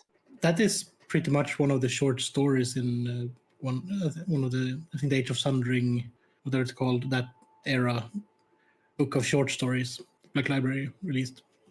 Where Well, they were crafting Master Runesmith is basically trying to get his apprentice to forge a proper rune, and he's just messing it up all the time, and it's just basically, back in my day that wouldn't happen and stuff like that. Yeah, classic dwarves. Yeah. So you have some rules for the runes. First one is rule of 3. You can't have more than 3 runes on one item. Rule of form. You can only have weapon runes on weapons, obviously. You can have more than one item with the same combination. This is a rule of pride, because no dwarf wants to make the same weapon twice. It takes that long to make it. Yeah, where they can make 12 identical rune fangs, they can't make 2 identical hammers, just because that's not how they show off their own craftsmanship within their... Yeah, well, they're not for humans, these weapons. Like, who cares what the humans use? These mass-produce shit to sell and then mastercraft everything themselves. Yeah. And they have jealous runes. You can't have more than one of each master rune. And the master runes are the most powerful runes of their type in the rune list. Yeah. And you can't have more than one master rune on the same weapon. Well, unless you play War of the Bear, but we're not going to go into that in this episode. Yeah, that's what the dwarves keep saying. Everything was better in the olden days. Yeah, and back in those days, during the War of the Bear, they were saying everything was better in the good old days when they could summon, well, when the gods were around. When they had golems. Yeah. Oh, I remember. All right, so yeah, we all love runes. But this did change a bit for 8th edition, didn't it? Yes, yeah. Good that you mentioned it. First of all, in 4th and 5th edition, magic weapons worked different in general. Because then you had like cards with magic items that you put on your character. And you could only have a certain amount of cards on your character. But the runes, like, it was the same thing. You could put several effects on one of those cards, put on your character. And then you got 6th edition, which we talked about now with these rules. And then in 8th edition, they added some interesting abilities, like, because you can have several of the same rune. So you like the rune of might that used the rune of fury adds +1 attack. And in 8th edition, well, if this costs 25 points, but then if you buy 2, it might have been 40 points, and then it would be +1 attack. Well, it's 60 points. It's 60 points for 2. Okay. Well, I checked just because I wanted to. You actually got the book in front of you. Yeah. Yeah, but I also checked because I wanted to know, because I haven't looked that much into the 8th edition book. So what does 2 Rune of Fury give you in 8th edition? If you get 1, you get +1 attack. If you get 2 runes, you get 1 attack and the Frenzy special rule. And then you can, for 100 points, you can get 3 of them. Then you get 1 attack, the French special rule, and after each successful roll to hit, it grants its user another attack roll to hit and 2 wound as normal. Attacks generated in this way do not generate further attacks. So you can buff your weapons with the same rune in 8th edition. Yeah, so this is really cool, I think, because you get so many more combinations that you could put on your weapons. Because in 6th edition, that would just be 75 points plus 3 attacks. But you should almost always take the rune that makes your axe go flying. Yeah, I want to do that so bad in the War of the Beard when it's no longer a master rune. And we talked about this. And then have rune of breaking and just break shit, like tossing your hammer and breaking stuff. It's magical. Because the rune of flight does. The hammer can be thrown at any model in sight and within 12 inches, including models which cannot be singled out by normal shooting, like characters inside units. The target is automatically hit once, and if the 2 models were in close combat, then the hammer flies back into the wielders' hand. So it is quite useful if you want to single out a wizard or put a rune of fire on it and show it at a treeman or a mummy. It's pretty terrific. Yeah, I might do that, actually. I'm planning on building a guy with a hammer. And that's always also like, you read this rune and you go like, oh shit, I really want to take this. But then you never end up taking it, because I mean it's very situational, and it's 50 points. Yeah, but it is an auto-hitting attack within 12 inches of the character. So if you have the points, you can build that weapon just to see the shock on your opponent's face when you throw your hammer at them. Yeah, it can be used as standing shoot as well, right? It's just a standard attack, so don't Should think be you able to. can. There's probably an FAQ for that if there is any problem with it. So I haven't checked it. So runes, I love just spending time going through this book and just coming up with different rune combinations. It's really fun building a list with dwarves, because you go first like, oh, I got 1,000 points to build, and then you go to like 900, and then you just go over the runes back and forth to try and come up with all kinds of crazy runic items. I just did a sad thing and checked that rune in the 6.5 book. And what do you come up with? May not be used by Slayer characters. Poor That's guy. the first thing it says, but it is 10 points cheaper. So. Well, Slayers don't use hammers, so that makes sense. Snorri does. Snorri is mad. No. Yeah, Snorri got nails hammered into his head, so can't really take that as a serious thing, I think. All right, so after the runes, you get on to the list of units. So as I said, the units haven't changed much through the editions, so let's maybe go through them. In the Lord slot, you have a Lord, just called a Lord in this book. I don't know if he's called anything else in the other books, but he is a Dwarf Lord. Yeah, he's because we are also have the 6th and the 6.5 book basically right next to each other now, and when I mentioned there are some changes, some differences between them that might be good to know. And the biggest thing between these two are that he's called a lord in one of them and a dwarf lord in the other. I'm not really sure why Just they to make that clear. Yeah, I'm not really sure why they had to clarify that one actually. What? I thought it was a high elf lord in this book. And for those that are like, what does Chris mean by 6.5? So in 6th edition, there were 2 dwarf books released. One pretty early, and then one was released just at the end of 6th edition, which is why it's known as 6.5, and it was used throughout 7th edition and part of 8th edition. The second one, the 6.5 was mentioned, was released in 2005, which is 2 years before 7th edition, but it is the same layout and style as the 7th edition books that were later released. There were a few of these released, and those are, you can see they have a border around the front cover and an orange spine instead of a color fitting the army spine. Actually. Or did they do that with the blue one as well?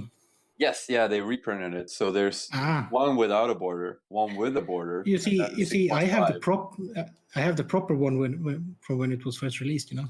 Yeah, I have both. Did they update it with the errata for that book?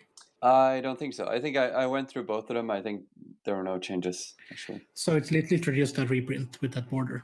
Okay. Yeah. Good to know. All right, so a Lord, he's movement 3, weapon skill 7. It's pretty decent. Ballistic skill 4, which is really good for a dwarf. Strength 4, toughness 5, 3 wounds, initiative 4, 4 attacks, leadership 10. Leadership 10, that's good stuff. Yeah, he won't run that used to this. Yeah, and he can take great weapon, pistol, crossbow, handgun, light armor, heavy armor, grommetal armor. And grommetal armor is, of course, a 4+ save. He carries shield and can take 125 points worth of runic items. Yeah, and I was going to mention the only differences between these two are that in the second book that we mentioned, the Dwarf Lord gets grommetal armor for free, because it's in his standard equipment. And he can take an oath stone or be carried into battle by shield bearers, which are two upgrades from the 6.5 books. Yeah.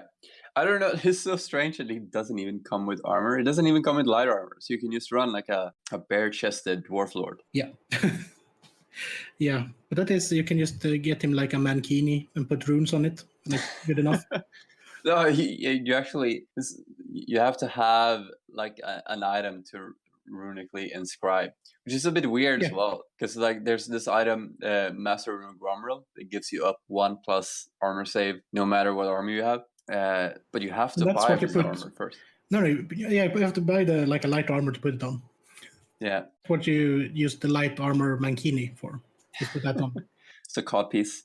We've all seen the model of Gargrimar. I mean, he has nothing on him. Gargrimar has nothing on him.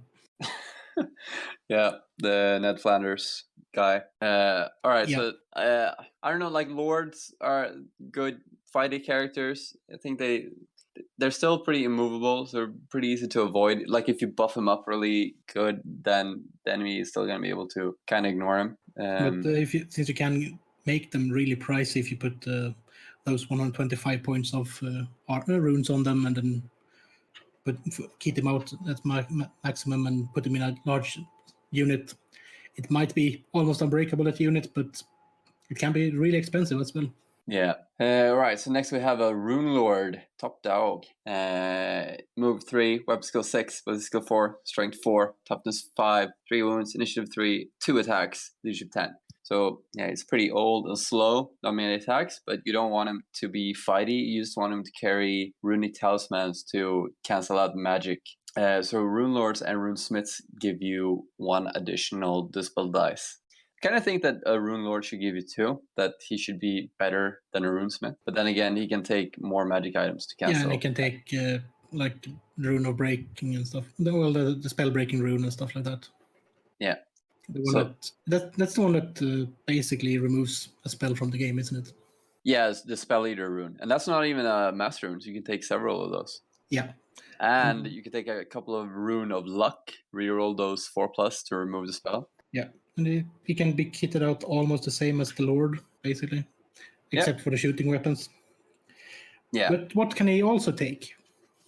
You can take the Anvil of Doom. So the Anvil of Doom has always been like an iconic dwarf thing, but it's never really been that good, I think.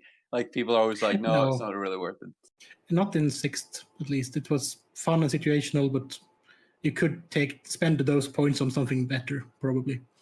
Yeah. So it's 200 points. And here's another difference between the 6th book and 6.5. So in the first 6th book, it was like you were casting magic with it, just like normal with power dice. And in the 6.5 one, it was like it's magic, but not magic. So you just rolled like you had 3 powers, I think. And then those powers had like the first strength and the second strength. The first one was on a 2+, and it was pretty weak. And then the second one was on a 4+, so it was really good, but you would only get it off half of the time. Yeah, and also I have to note that it do give away extra victory points if the enemy takes this one or kills it. Yeah, it's like the pride and joy of any hold. But only if they take it in close combat, not if they shoot it off the table. Yeah. How do you rate Rune Lords? Would you take Rune Lords? For fluff reasons and fun reasons, yes. They're not necessary, but they're fun to take in larger battles. Yeah, if I would play like a really big battle, then I would definitely... I have an anvil, so I would definitely use it. But I think most of the time, like 2 Rune Smiths are the same cost as 1 Rune Lord. And it is if you really want the anvil, you take the Rune Lord, I think. Yeah. And it's cool, but you can't really do anything with it unless it gets charged if it's on the battlefield and you don't cast proper spells with it. Yeah. So to speak. And also, like the Rune Lord has fighter stats, but you don't really want him fighting anyway. You want to use him to dispel stuff. Yeah. All right. The third and last Lord choice is a Demon Slayer. Yeah, that's a really good one. Yeah, it's really cool. It's a Slayer, of course. It's got move 3, weapon skill 7, ballistic skill 3, doesn't really matter. Strength 4, toughness 5, 3 wounds, initiative 5, 4 attacks, leadership 10. Yeah, so it's basically almost the same stat line as a regular Lord, just as it's crap at shooting. Yeah, and it's got no armor, just a hand weapon. Special rules: Slayer, Unbreakable, Loner. Slayer is that your strength goes up to the same toughness as the thing you're fighting, to a maximum of 5. So if he's fighting something big, then he'll at least get strength 5. Unbreakable, well, everyone knows that. He doesn't run. And Loner, he can only go alone or with a unit of Slayers. Yeah, but that's... quite good to put him in the unit of Slayers to get some kind of ablative wounds since they have no armor. Yeah, and also in 6th edition, you can stand next to a unit and not be targeted. Yeah. As long as you're closer, or that the unit is closer, so to speak. Yeah, I think like maybe not a Demon Slayer, maybe Hero Slayer might be good to just have next to a unit to be able to counter charge and stuff, or to be able to charge like some annoying light cavalry trying to flank you or something. If you kit up a Demon Slayer with those 100 points of runes for his weapon, basically, he is quite a, how to put this? Well, it's like putting a blender in that unit. Yeah. Not a metaphorical blender, literal blender. I mean, Demon Slayer is like, it's so cool. You always want to take one, but it's a lot of points for something that can be killed really easily. If you kit him out with since it's 130 points base, he's 5 points less than a Lord. Yeah. He is, however, only 110 points in the 6.5 book. Yeah, that's good. All right, moving on to heroes. Thane, classic Thane. He is movement 3, weapon skill 6, ballistic skill 4, strength 4, toughness 4, 2 wounds, initiative 3, 3 attacks, and leadership 9. I know that in the 6.5 book, he's toughness 5, which is really nice. And comes with Gromlil armor as well. Yeah, it's the free old Gromlil armor.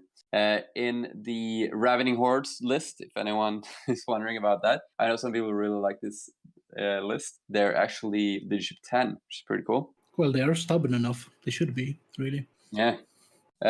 So these guys can take 50 points of magic items, and they can also be the battle standard bearer. And in the 6.5 book, they take 75 points of magic and can have an oath stone to stand on. Oh, God damn it. Yeah. So in some regards, this book is just it's better in every way. It's also 10 points more expensive in the 6.5 book base. Yeah. You get toughness 5 and Gromlil armor. Yeah, for 10 points. Yeah. That's quite a good trade. Yeah. Next one is we're gonna say something more about the Thane. No, I was gonna mention I just remember that we actually did mention that they could be the army battle standard bearer as well. But we already mentioned that. 25 points. Yeah. Which is quite good because then you can get one of those really nice standard runes on him. Yeah, it's actually kind of weird because, like, in the Dwarf book, there are so many banner runes that can only be taken on the Battle Standard Bearer because all the other units have like 50-point limitations, and there are so many that cost more than 50. It's strange. All right, next one is Runesmith. Move 3.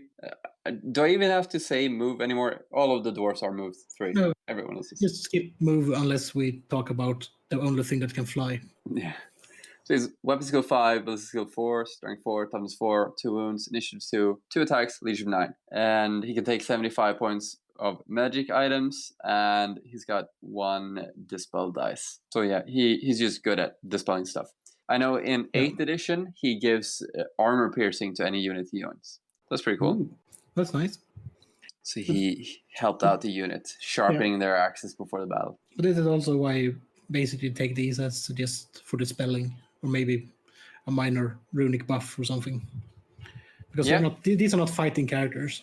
Now, I mean, they're not bad fighters, so like if they get into combat, it's always a bonus. But you never want to like put them in a position where you want them to fight. Well, you have to rely on that initiative too. Yeah.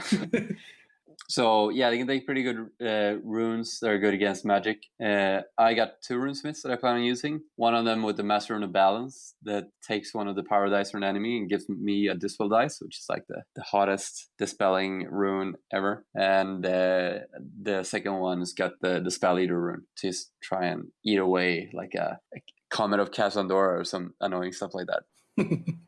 Yeah, that can be a fun spell if you get it. If it gets off as well. Yeah. Third hero choice, Engineer. Weapon skill 4, ballistic skill 4, strength 3, toughness 4, 2 wounds, 2 initiative, 1 attack, leadership 9. Yeah, this guy is there to buff your artillery, and that's it. Yeah, since he has that extra crewman artillery master rule. Yeah, he's a lot better in the 6.5 book, I think, and he gives entrenchment as well in 6.5 book. In the first one, you can use his ballistic skill for the bolt thrower. You get, what do you get again?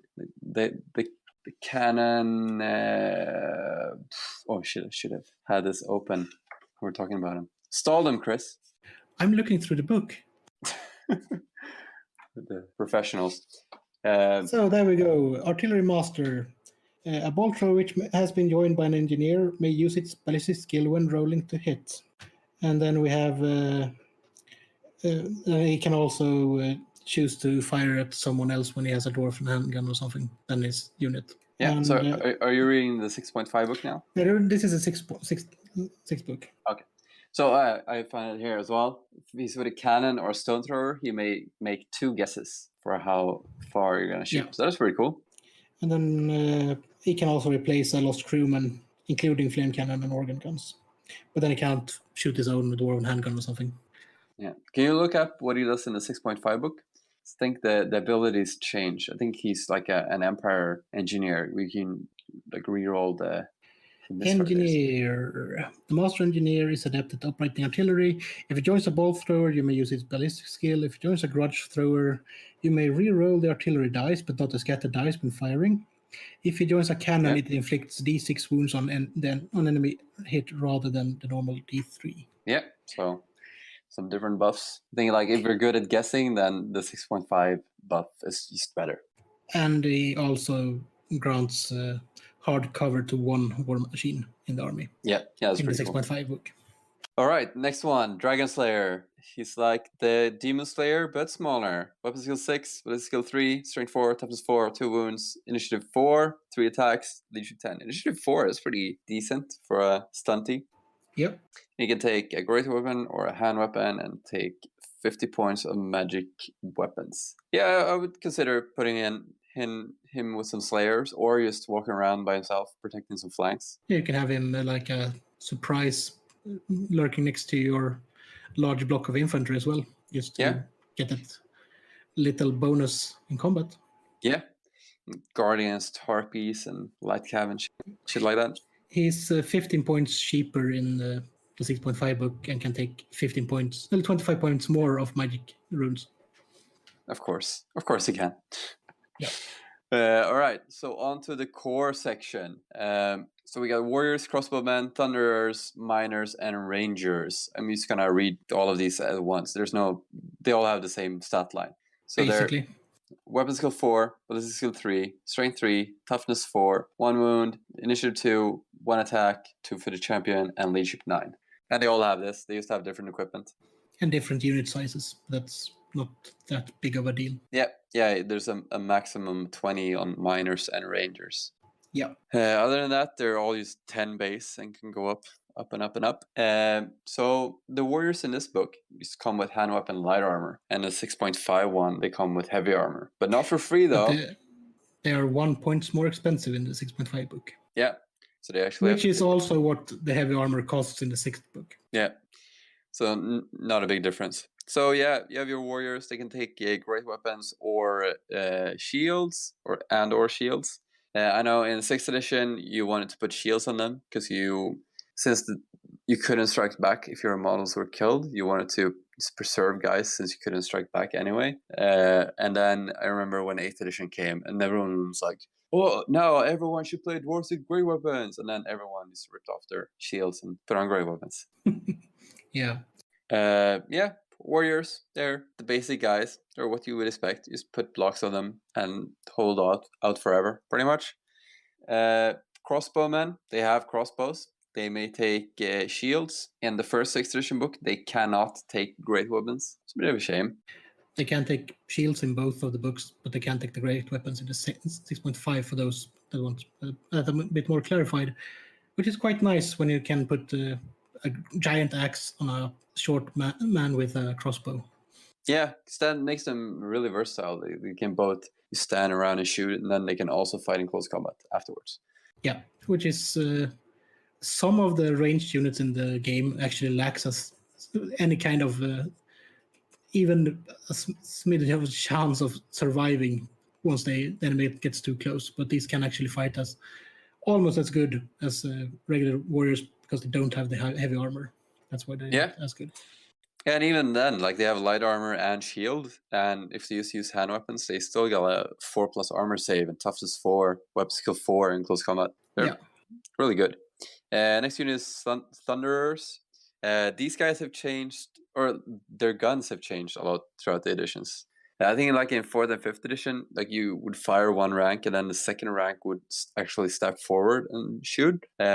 In the first 6th book, the handguns do not have the move or fire rule, so they can move and shoot, and they are what are they? They get some more accuracy rule short range or something. But like the move or fire thing, you would think that this is really good, that you could just face forward and then, the enemy's to my side, let's just face them and shoot them. But that doesn't really work because you would have to do a reform. And if you reform, you can't shoot anyway. And you could turn your guy, but then it would just be like the one guy at the side you fire. Since I have it in front of me now, I'm just going to mention that the dwarf handgun in 6th has 24 in range, strength 4, armor piercing, superior design. A dwarf handgun has a +1 to hit modifier when firing at short range. Yeah, that's it. And in the 6.5 book, they do have move or fire, so they can't move or fire. Doesn't really matter. But the superior design rule means that they're +1 to hit at any range. So they're +1 to hit at long range as well, which makes them really good. In the first 6th book, you have miners in core. They're moved to special in the second one.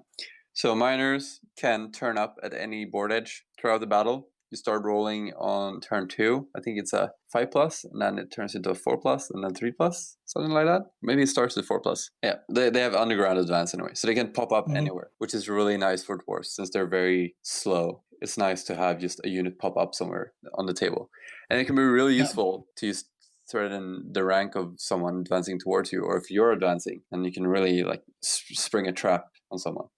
And you're always allowed to decide where these guys come up, so it's not random like the Beastmen ambush thing. And then we have really two of the biggest changes, other than Dave moving to special in the 6.5 book, is that the unit size is 5+ in the 6.5 book, but 10 to 20 in the 6.5 book. And nice. They also gain blasting charges for 30 points in the 6.5 book. Basically, grenade. That's pretty cool. They have heavy armor and great weapons, so they're pretty fighty. And then we got Rangers 0 to 1 as well, just like the miners. They've got great weapons and light armor in the first 6th book, so they don't even come with crossbows. You can just run them just like guys with axes and light armor that are just scouting.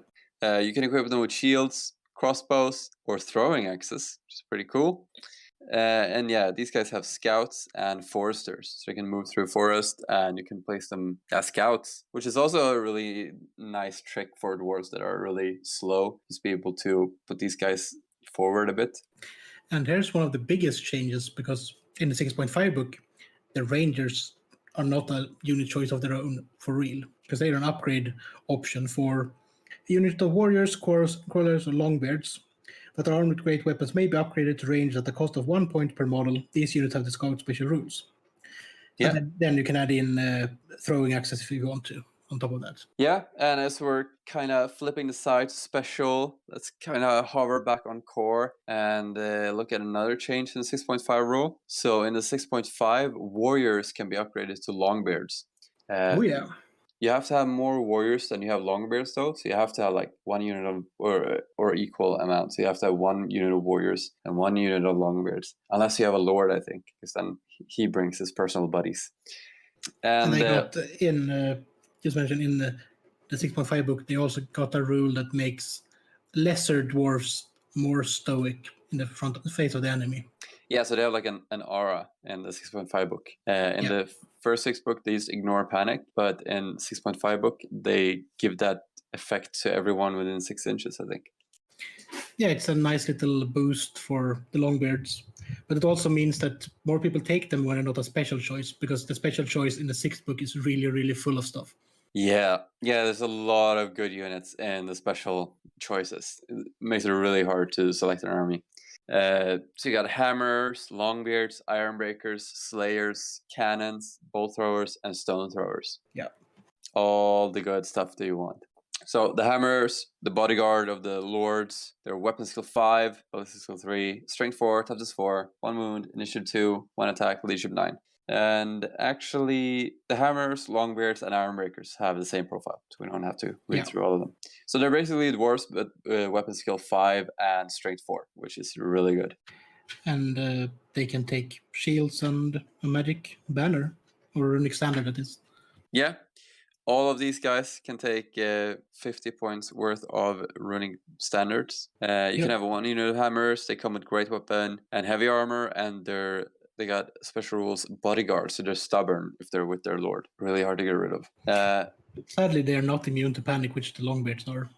Yeah, you could give them a banner for that, probably. Yeah. Longbeards have great weapon, hand weapon, heavy armor, and shield, and they ignore panic. That's pretty much it. And the ironbreakers have hand weapon, grommeral armor, and shield. So these guys have a 4+ save usually, or 3+ save, and a 2+ save in 6th edition if they're fighting to the front, which is really good. And you kind of expect the hammers to have grommeral armor if they're like the bodyguard of your lord, but it's kind of a design choice. I mean, because otherwise ironbreakers would be nothing special. Yeah, and the ironbreakers do guard the great tunnels between the holes. So yeah, probably, as I said, it's probably designed choice for distinction more than anything else. But it is kind of fluffy that those who fight deepest in the dark all of the time get the best armor. Those who just sit in the hole and drink beer get slightly worse armor. Yeah. Yeah, I think all 3 of these units are really good. The hammers are good if you have a lord. Longbeards are just badasses in general. I think my favorites are the ironbreakers, though. Just that 2+ saving, close combat, weapon skill 5, strength 4. There's killers. And then we got the slayers. We talked about their rules, like they can get up to strength 5. Oh, these guys only have strength 3 base, actually, and weapon skill 4. They're like normal dwarves that have just lost their will to go on. They just want to off themselves by getting eaten by troll. Yeah, for a varying degree of shameful acts, like actually doing something to being the victim of a skaven weapon that makes you lose your hair, and thus your beard, and thus making you call yourself Leatherbeard. But that is for a character you who are reading the construct books will get to know if you continue into the Nathan Long era. I look forward to it. Yeah, I just finished the first omnibus. It's so good. So the unique thing about Slayers, though, is that they can upgrade any amount of guys to characters, to Giant Slayer from a Troll Slayer. And actually, I looked in the Ravening Hordes book, and then it's even crazier because then you don't have the hero and lord slayers. They're in this unit as well, so you can just buy those guys to be in a slayer unit. Yeah, they're just upgrades, increasing upgrades to more badass slayer. Yeah, and they all start with 1 hand weapon, and they can you just mix it. Like if you want some guy with 2 axes or one with great weapon, it's crazy. In the first 6 book, all of them counts as having just 2 hand weapons, and in the 6.5 book, you can choose each battle if you want 2 hand weapons or a great weapon, I think. Yeah, they're just called Slayer axes in the 6.5 book. So yeah. Just a note that we missed when we went through the hammers and stuff. They are actually just 5+ unit size in the 6.5 book, all of them. Oh, that's interesting. Yeah. So that were just a general note, there are points differences between these books in general for the units, but we're not going to go into all of them, mainly because that would mean that we would have to go back and talk about warriors again. And on the other hand, it's because they're not that big, and if you are choosing between playing these 2 books, you're probably going to notice that yourself. But just beware, there are points differences in the army list between these 2 books, even though they're technically for the same iteration of the game. Yeah. It feels like we're bombarding people with so many numbers anyway. So yeah, that's probably the third reason why we shouldn't just go through. Oh, and this unit is 1 point cheaper for all of the units. Yeah. So, don't worry. War machines. Dwarves are really spoiled with war machines. They have all the war machines, all the best war machines. So they have cannons, bolt throwers, stone throwers. They have the smaller cannon in 6th edition, the one that does D3 wounds instead of D6. And they're just pretty basic war machines. The big difference is that they can put runes on them that make them really good. Like a +2 hit rune is it on the bolt thrower? Or is it 2 wound? They can have +1 strength, and they can also have a 2+ to hit, one use only rune.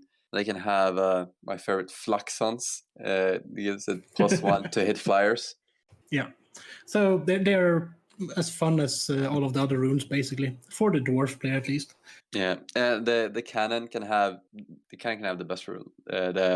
It can reroll the artillery dice. So just like an Empire Engineer player, like if you roll a misfire, you can just reroll it. But the dwarf player, like if he doesn't misfire the first one, he can then reroll the bounce die. So if like every time you fire a cannon and the cannonball just lands perfectly in front of the enemy unit and then just gets stuck in the mud and does nothing. Well, the dwarves can just reroll that and just fly through the unit, kill everything. So good.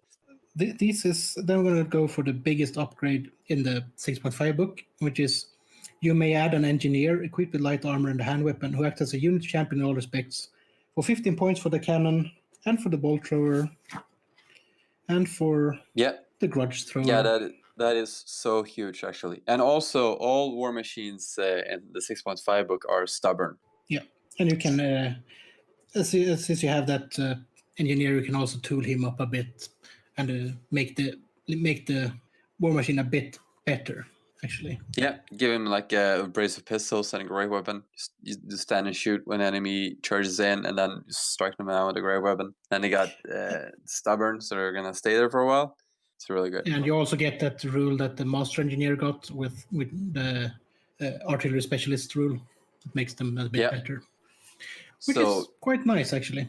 Yeah, more damage with cannons, re-rolling the artillery dice of stone thrower, making it more safe, and ballistic skills 4 instead of 3 on the bolt thrower for 15 points, plus the unbreakable and just another wound is so good.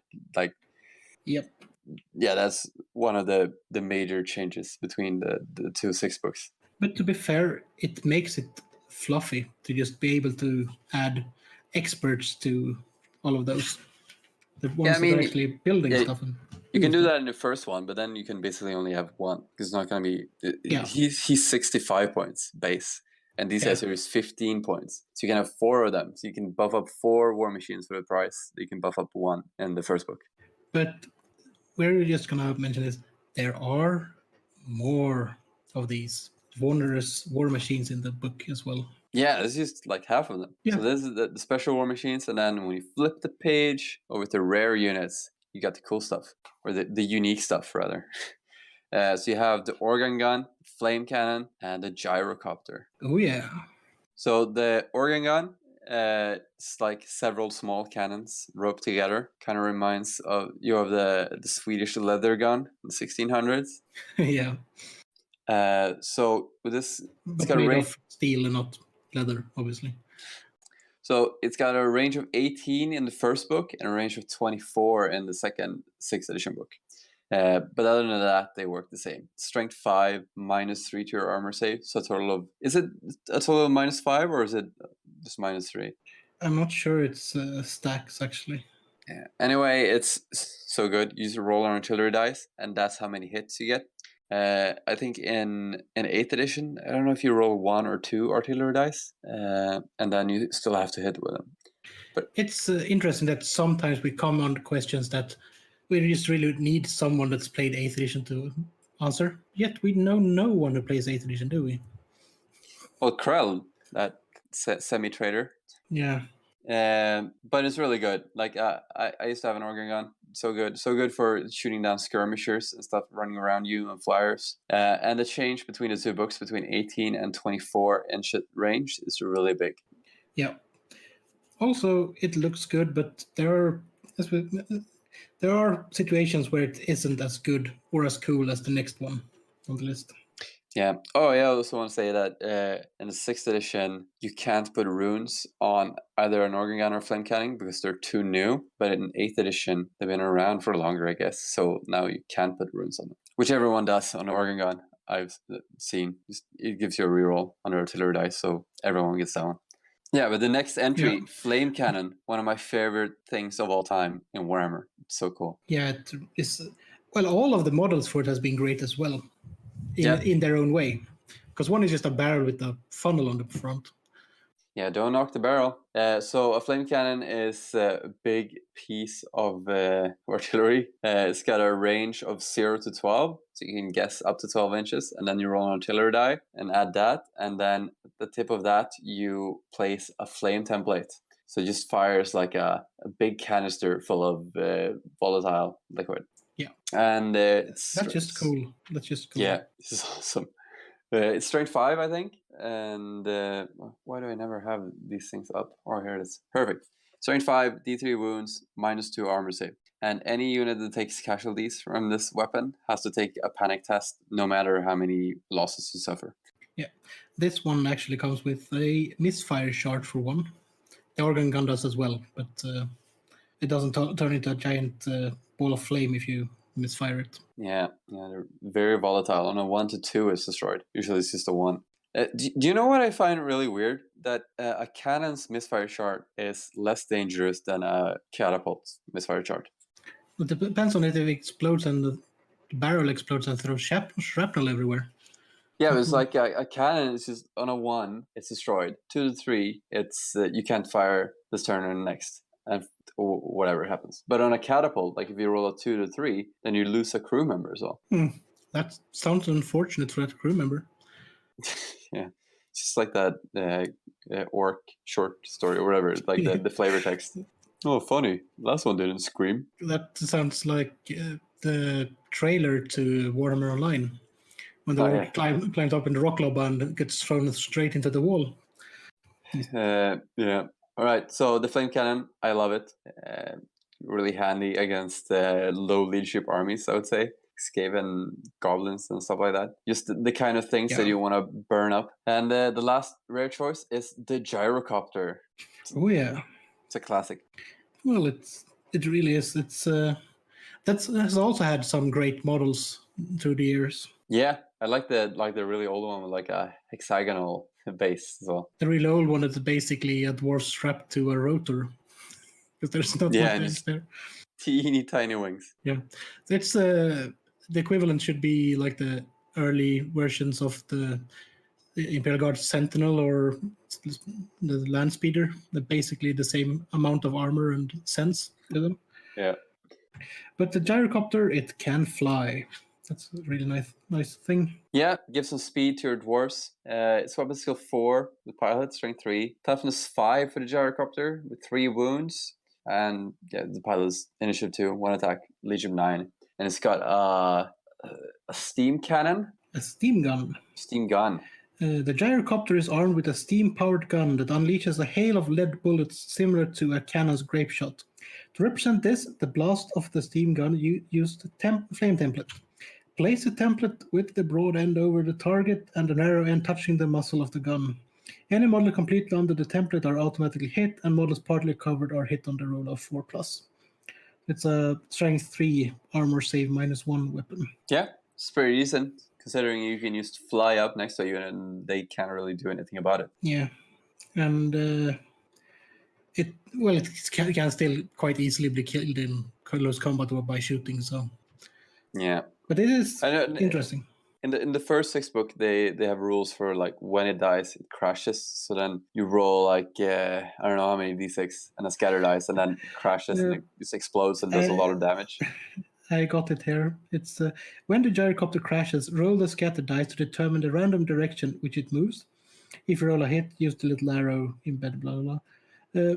Now roll 4d6. This is the distance in inches the gyrocopter moves before it crashes. When it hits the ground, the machine explodes, killing the pilots. Bits of gyrocopter and the spinning blades mangle anything nearby. To represent the explosion, place a large blast template.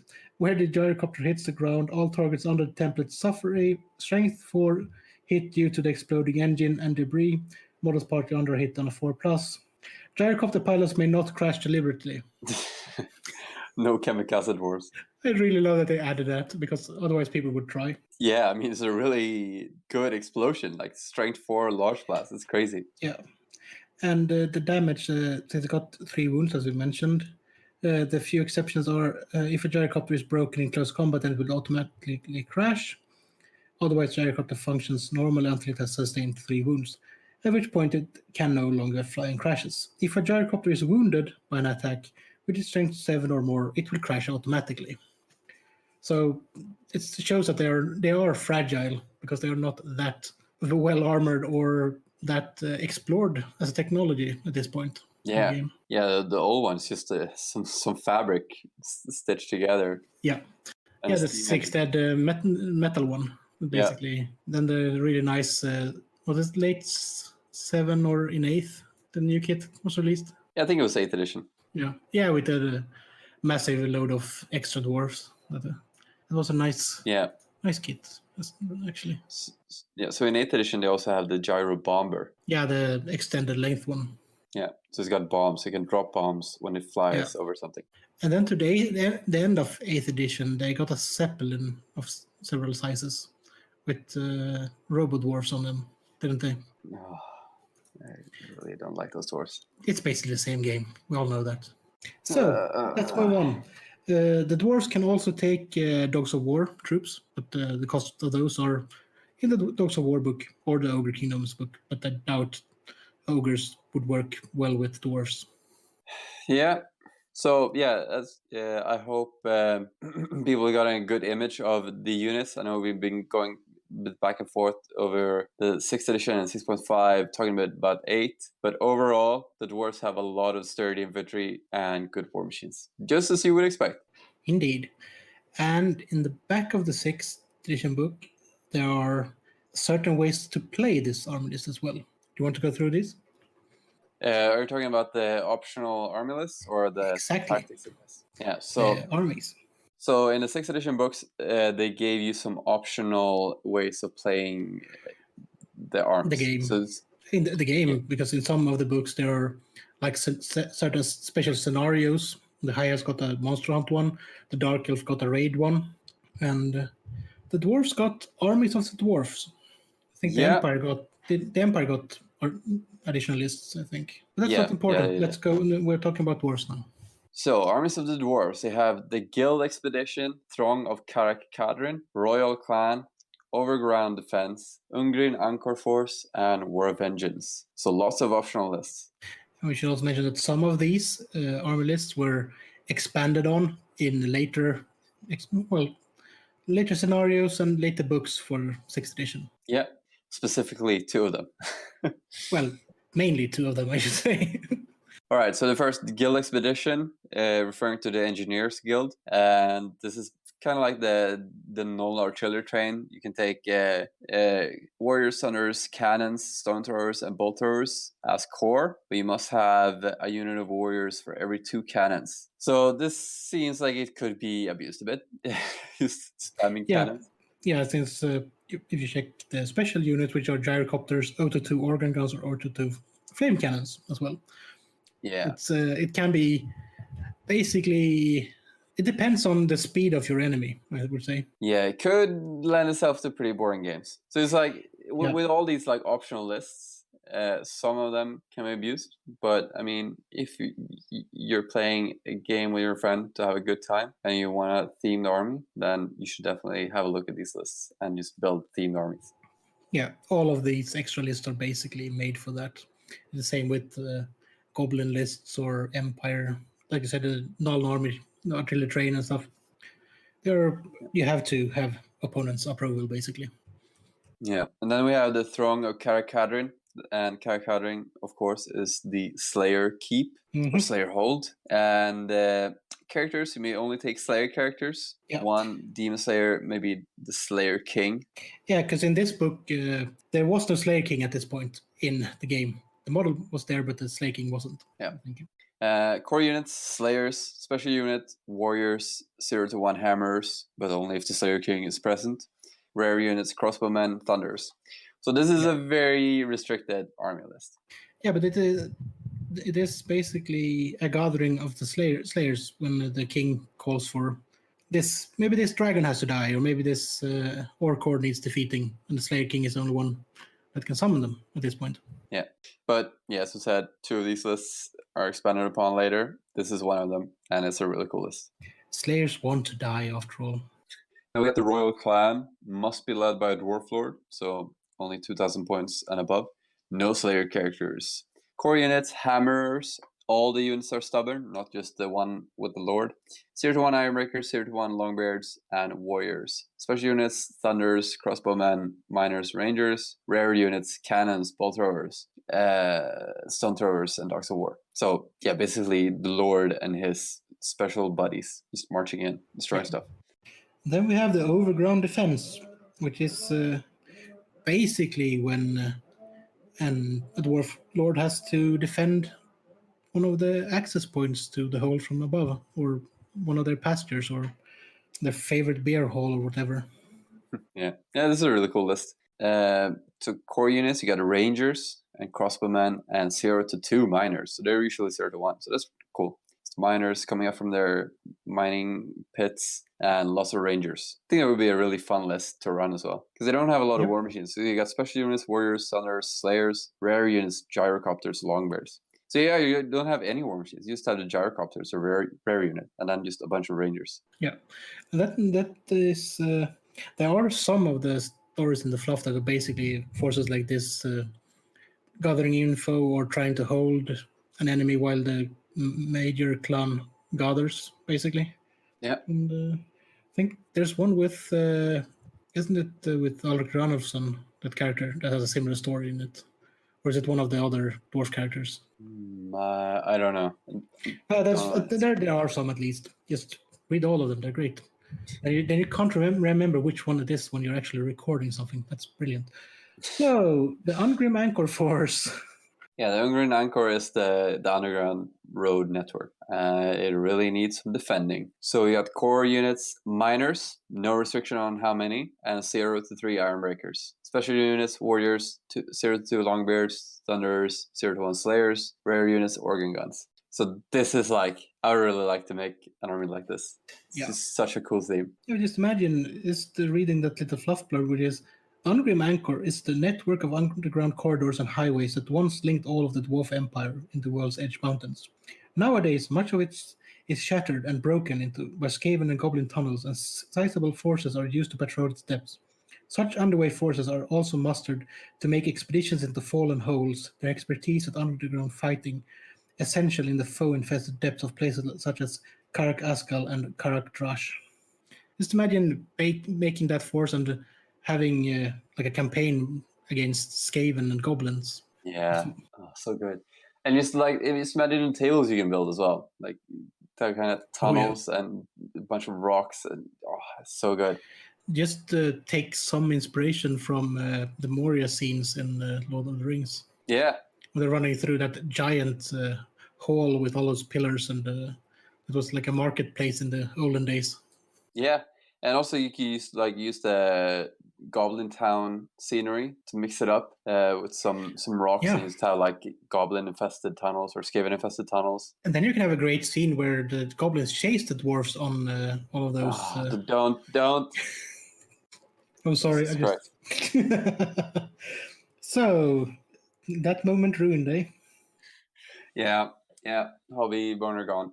All right, next one. War of Vengeance. This is like all of these themes are cool. This is the one I settle on, and then right during the War of Vengeance, the time the elves called the War of the Beard, the whole of the Dwarf Empire was mobilized to fight against the King of Ulthuan. The bravest veterans took up their arms to do battle once more, and the whole dwarf race was possessed by a great need for vengeance against the elves, who had betrayed them so callously. During the War of the Beard, the dwarf realm was yet mighty, and had not been laid low by volcanoes and earthquakes, and the orcs and goblins had not overrun many of the dwarf holds. At this time, even the dwarves had not discovered the secrets of black powder weapons, relying instead upon more traditional war machines. All the units in the army hate elves, any type, instead of greenskins. No model may have a dwarf handgun or pistol. Core units, warriors, crossbowmen, 0-2 longbeards, 0-1 slayers, 0-1 miners. Special units, 0-1 rangers, 0-1 hammerers, iron breakers, stone throwers, bolt throwers, up to 2 per choice. Rare units, none. Yeah, so this is also expanded upon later. We'll talk about we're going to put a note here. That expanded list will be in another episode, actually. Because we are doing a War of the Beard / War of the Vengeance episode coming up after this, basically. And when I say after this, I don't mean it literally. At some point in the future. Yeah, but we are planning one. not that far. Yeah. We are planning one since Niklas is playing dwarves. I'm playing high elves anyway, so we can at least fantasize about ever meeting and having a game. But then we're gonna go through the high elf list and the dwarf list for War of Vengeance. But it is such a good setting. Yeah, it's so good. It's like both of us played the Horse Heresy 30K, and this is like 'cause every universe has like an origin war story. Like, oh, this war happened, and then the stuff that we're living through now is just the effects of that war. And this is like a titanic conflict in the history of the worm world. It's like the humans call it the War of the Ancients, and it's just crazy. I love it so much. This is the reason. This war is the reason the elves left the old world, basically. Except for those that really, really, really like trees in some weird way. Yeah, and it's like the heyday of the dwarves. Like when they're all complaining about the good old days, this is like the best time of their lives. Yeah, and there's an entire book series set in this during this war, which is what I'm currently reading, actually. Yeah. As I said, I think like it's a trilogy, right? Yeah, I think most of them are, because there's this one, there's the the Sundering one, and then there's I think there's a Skaven one, and I think they changed others. I remember the first one being really, really good, and then the other two were good. But the first one was like super good. I'm still on the first one because they pretty much made it to the major elven city now, and just realized that there wasn't like 500 elves there. Yeah, and there is a dwarven word for retreat. Right, so as we said, but there are a lot of extra lists here. Two of them got expanded upon. So the Throng of Karakadrin was expanded upon in the Storm of Chaos supplement, and the War of Vengeance lists were dropped first in White Dwarf, I think, and then put in the annuals. Yeah, it is a two-parter in White Dwarfs in like 2003 or something like that. Yeah. So do you want to just talk quickly about the Slayer list? Let's go through the Slayer list. So the Slayer list introduces more characters to the list. The Slayer King is in the 6.5 book, isn't he? Or like a White Dwarf supplement. Well, it's in the 4th edition book, at least. Yeah. And I saw him in the 4th edition book today, and he is uncannily like the artwork. Like the model looks exactly like the art. Because he's the Slayer King. He is quite a nice character, actually. Mainly because he's got the lovely movement of 3. Because we're going to go through the list. The Slayer list is basically what would happen if we were just going to allow people to use Slayers in all shapes and forms and add more Slayers and give them a war machine that shoots axes. Let's go through now. What would happen? Yeah, the Slayer King of Karakadrin. The only Arafis is a Slayer King and can be fielded in a Dwarf Army or a Slayer Army of Karakadrin. He counts as a Lord choice and in addition takes up one of your hero choices as well. He must be fielded exactly as described here and may not be given any additional equipment. He must be the Army General, which makes sense because he's the King, after all. And we all know what his movement is. Weapon skill 7, ballistic skill 4, strength 4, toughness 3, 3 brackets 4 wounds. Toughness 3? Toughness 5. 3 brackets 4 wounds. That's where the 3 within. Initiative 5, 4 attacks, and leadership 10. For a lovely 465 points. Damn. You get that satellite, and you get the Axe of Dargo, the Dragon Cloak over Cromwell armor, and wears the Slayer Crown. So he's basically the only dressed Slayer. Yeah. And the Dragon Cloak has the Master Rune of Spite, which is a 4+ ward save, a Rune of the Furnace, so he's immune to fire attacks, and a Rune of Luck, 1 reroll per battle. The Axe of Dargo, you can buy all of those runes, so it's not a unique thing. So but that's how most magic items are for the dwarves, basically. Yeah. Axe of Dargo is a Master Rune of Smithing. Any enemy wounded by the Axe of Dargo after saves loses not 1 wound but d6 wounds. In addition, it bears a Rune of Parrying, which means that 1 model in base contact chosen by the dwarf player loses 1 attack in close combat. No effect against special attacks, obviously, like Fanatics and Treeman.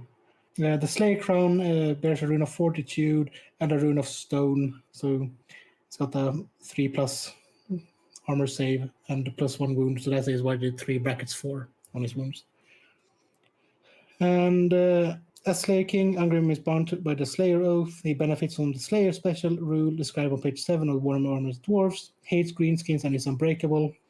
The other Slayer rules does not apply. So it's only those of the Slayer rules that apply. Yeah, so it's like a lord, pretty much.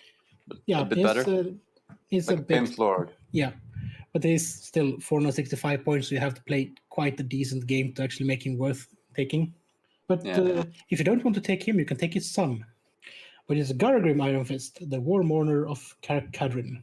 Garagrim Flanders. He takes up a lord choice, must be fielded exactly as described, and no additional equipment. He will be the army general unless you have also taken Angrim Iron Fist. He may also be used in a regular army, but may not be the general. So if you play regular dwarves, he can't be the general. But that's not surprising, given that his sole purpose is whirling death. Yeah, to die.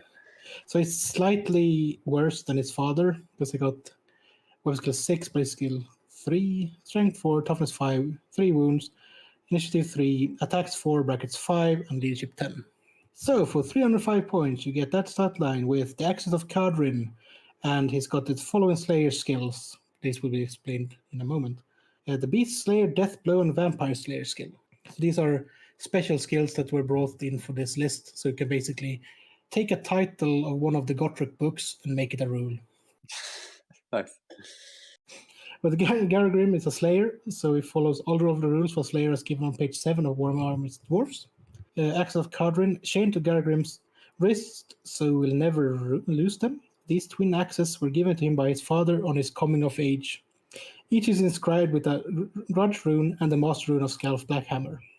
Which one is that? Can you check that? The grudge rune is you get to select an opponent and you get to reroll hits against them. And Scalf Blackhammer is you automatically wound whatever you hit. Yeah. So as I said, a whirlwind of death. If you wish, when Garagrim makes a charge, he may attack like a Doom Seeker, which is a special unit, so come to that, rather than normally, including the effects of the access runes and his Slayer skills. So he can just add stuff on top of a already lethal attack. In subsequent rounds, he can only attack normally, though he gains 1 extra attack for carrying the paired axes, as noted in his profile. He makes his normal attacks for the purpose of Death Blow. And as War Mourner, it is Garagrim's duty to tend to the Shrine of Grimnir, allowing him to open up the temple's store of ancient rune axes left as tribute by slayers making a pilgrimage to Cadrin. It's nice of them just, I'm going to become a slayer. I'm going to leave my rune axe here and then take up something else so I don't lose it. Yeah. So what's in the list? Like what's the core and special? If you just go through all the units first and then the special rules. I was going to mention this first, which is you can make that the Giant Slayers in an army led by Garagrim may be given a single weapon rune worth no more than 25 points. The rule of pride still applies to these weapons. Oh, that's cool. Yeah. I like that. So that's a nice benefit of taking him, and you can basically give all of your Giant Slayers that can take it one of the weapon runes for 25 points there. So in this list, you got the Slayer King and his son. You got Slayer Doom Seekers, which is a new unit that's added in this book. You got the Malachi Mackyson's Goblin Hewer, which is the axey shooty thing of Doom. And after that, you get the Demon Slayer, Dragon Slayer, Troll Slayers, Doom Seekers, that we mentioned. The Brother of Grimnir, which is a buffed unit of Slayers. And you can add a unit of Long-Drong Slayer Pirates. And as a rare choice, you can take one of that Goblin Hewer that we mentioned. Because that is a regiment of renown for dwarves. So are the Long-Drong Slayers, are they special or rare? They're special. Oh, that's cool. So yeah, you get regular Slayers, and they're just like the other Slayers. And then the Brotherhood of Grimnir are like the Slayers, but they get a 5+ ward against shooting, right? They got the Wards of Grimnir, yes. And Wards of Grimnir are magic resistance 1, and can also be used on any spell cast by a wizard within 6 inches or targeted within 6 inches of the model. So if you keep your units close, you can basically negate for the unit next to them. And that's it, Wards of Grimnir, the ward save. And you can also get a Slayer character maybe given Wards of Grimnir for 30 points. So all of your characters can have the same. Awesome. Yeah, that's really cool. Just to have like a more buffed unit. And long-range slayers Yeah. are really cool. They have pistols, also many pistols. Yeah, basically it's lots of pistols, lots and lots of pistols, ... So they are a bit tooled up, slayers. At least long is weapon skill 6, ballistic skill 4, strength 4, toughness 4, 2 wounds, initiative 4, 3 attacks and 10 leadership. And the Slayer pirates are like the only difference are a bit less on everything. So one less on everything. So pistols, lots of pistols, is that they can always use a brace of pistols in close combat, even subsequent runs. And they count as their strength 4 armor piercing attacks. Yeah, 2 of them. That's crazy. Yeah. And so would you explain the axe throwing machine? Well, let's go take the Doom Seekers first, because they are the core choice, and they are the only really big addition. Also, the Brother of Grimner can also take a 50 point worth of standard rune. So they can take. I'm gonna take that later. The Doom Seekers are single models. They're in models, but you can buy them as a unit choice. But they are individual models when they move on the table. So you have to use the shooting at character rules for them. That's good. And they hate greenskins. They're despite normally being a unbreakable definition. Despite they just to clarify that they are still hate them, despite they having the unbreakable Slayer rule. So, having Sword Oath and Slayer Oath, Doomseekers will never retreat from a fight. They are unbreakable. So that is why it's there. The Whirlwind of Death, which is also the attack that Gargrim can make, is Doomseekers plow recklessly into the enemy, and they do not attack normally in close combat. Instead, before any attacks are made, even if the enemy charge, and including charged impact hits and other special attacks, those go first, every enemy model in base contact with one or more Doomseekers take an automatic hit. Other enemies touching one or more models in base contact with a Doomseeker each take a hit on a roll of 4+. Resolve rules to wound and so on as usual. Survivors may attack the Doomseeker as normal, except that his whirling blades always mean the enemy are at -1 to hit. Jesus. It's so good. Against units consisting of only a single model, including mounted monsters and chariots, the Doomseeker inflicts D3 automatic hits on each such unit in contact. Yeah, you can just have endless of these madmen. It's like a dwarf slayer saw a fanatic and said, "Hold my beer."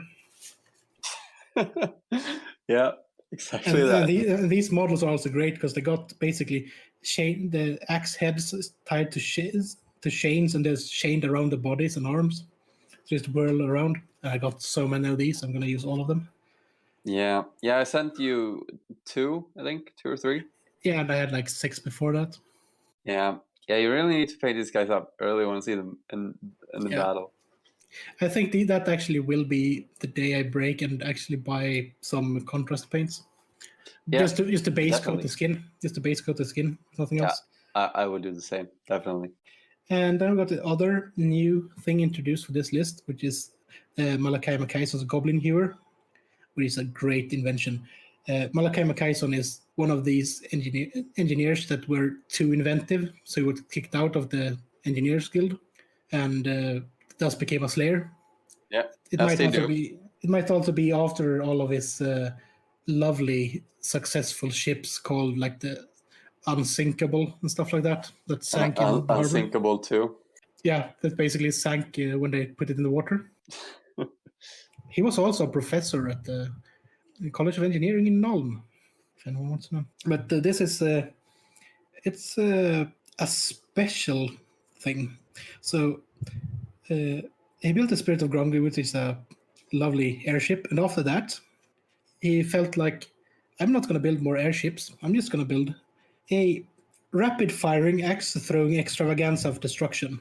That's how it is described in the text. It's obvious. The Goblin here is capable of sliding through even the most numerous opposition with a hail of blades.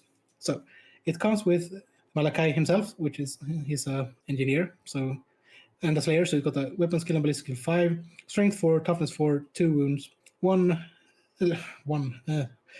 3 inches 3, attacks 3, leadership 10. Crewmen are basically regular dudes. So Yeah. So He's got a repeating handgun, doesn't he? Yeah, the crew are armed with hand weapons and great weapons, since they're slayers, so it's quite good that they are. And Malachi is armed with a great weapon and a repeating dwarf handgun.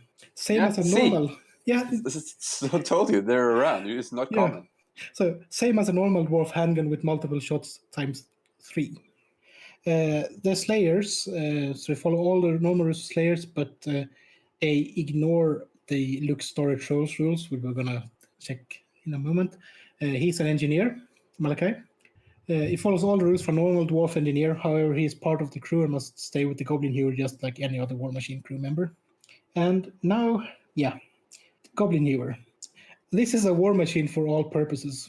When it fires, nominate a target unit within range and line of sight and roll to hit as normal. Using Malachi's ballistic skill if he's still alive, which is good because I got a ballistic skill of 5, as I mentioned. And not firing should be the handgun. The spinning blades inflict a variable number of hits depending on the number of ranks in the target unit. Roll a d3 for every rank the target has. This is the total number of rolls to wound you should make.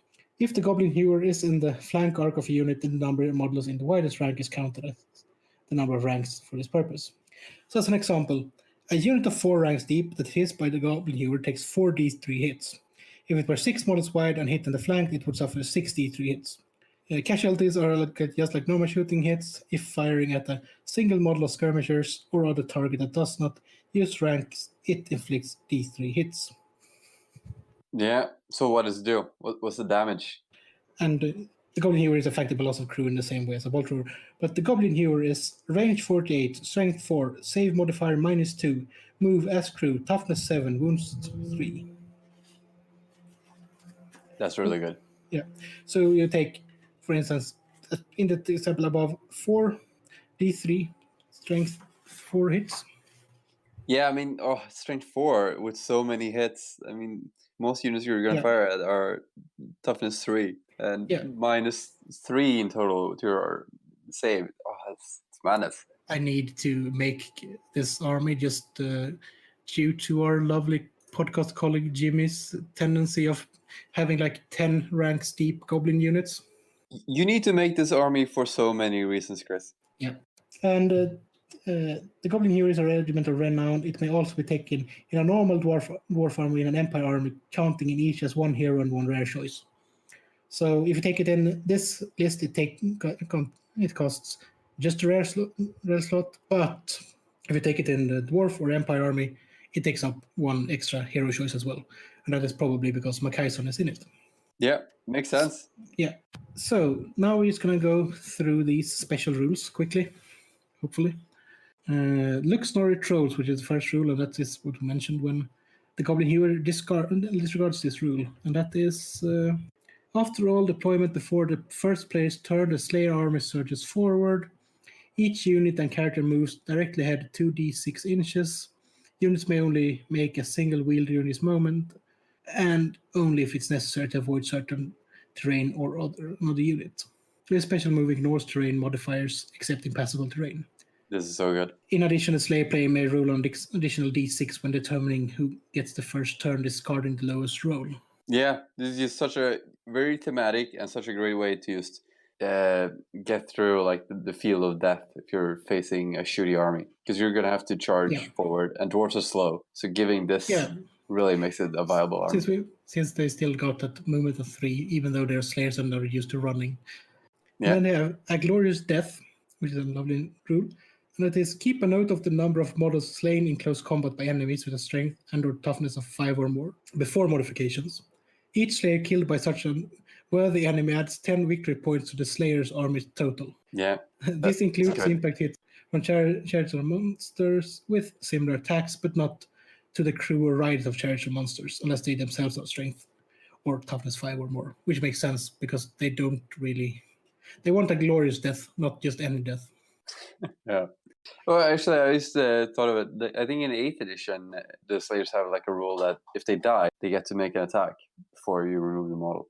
Ooh, that's interesting. The spell dies, even more so than other dwarf slayers, resolutely refuse to concede to the airy-fairy magic used by other races, and their sheer force of will is often enough to thwart the spells cast at them. Like all dwarf armies, the Slayer army generates 4 dispel dice in the opponent's magic phase.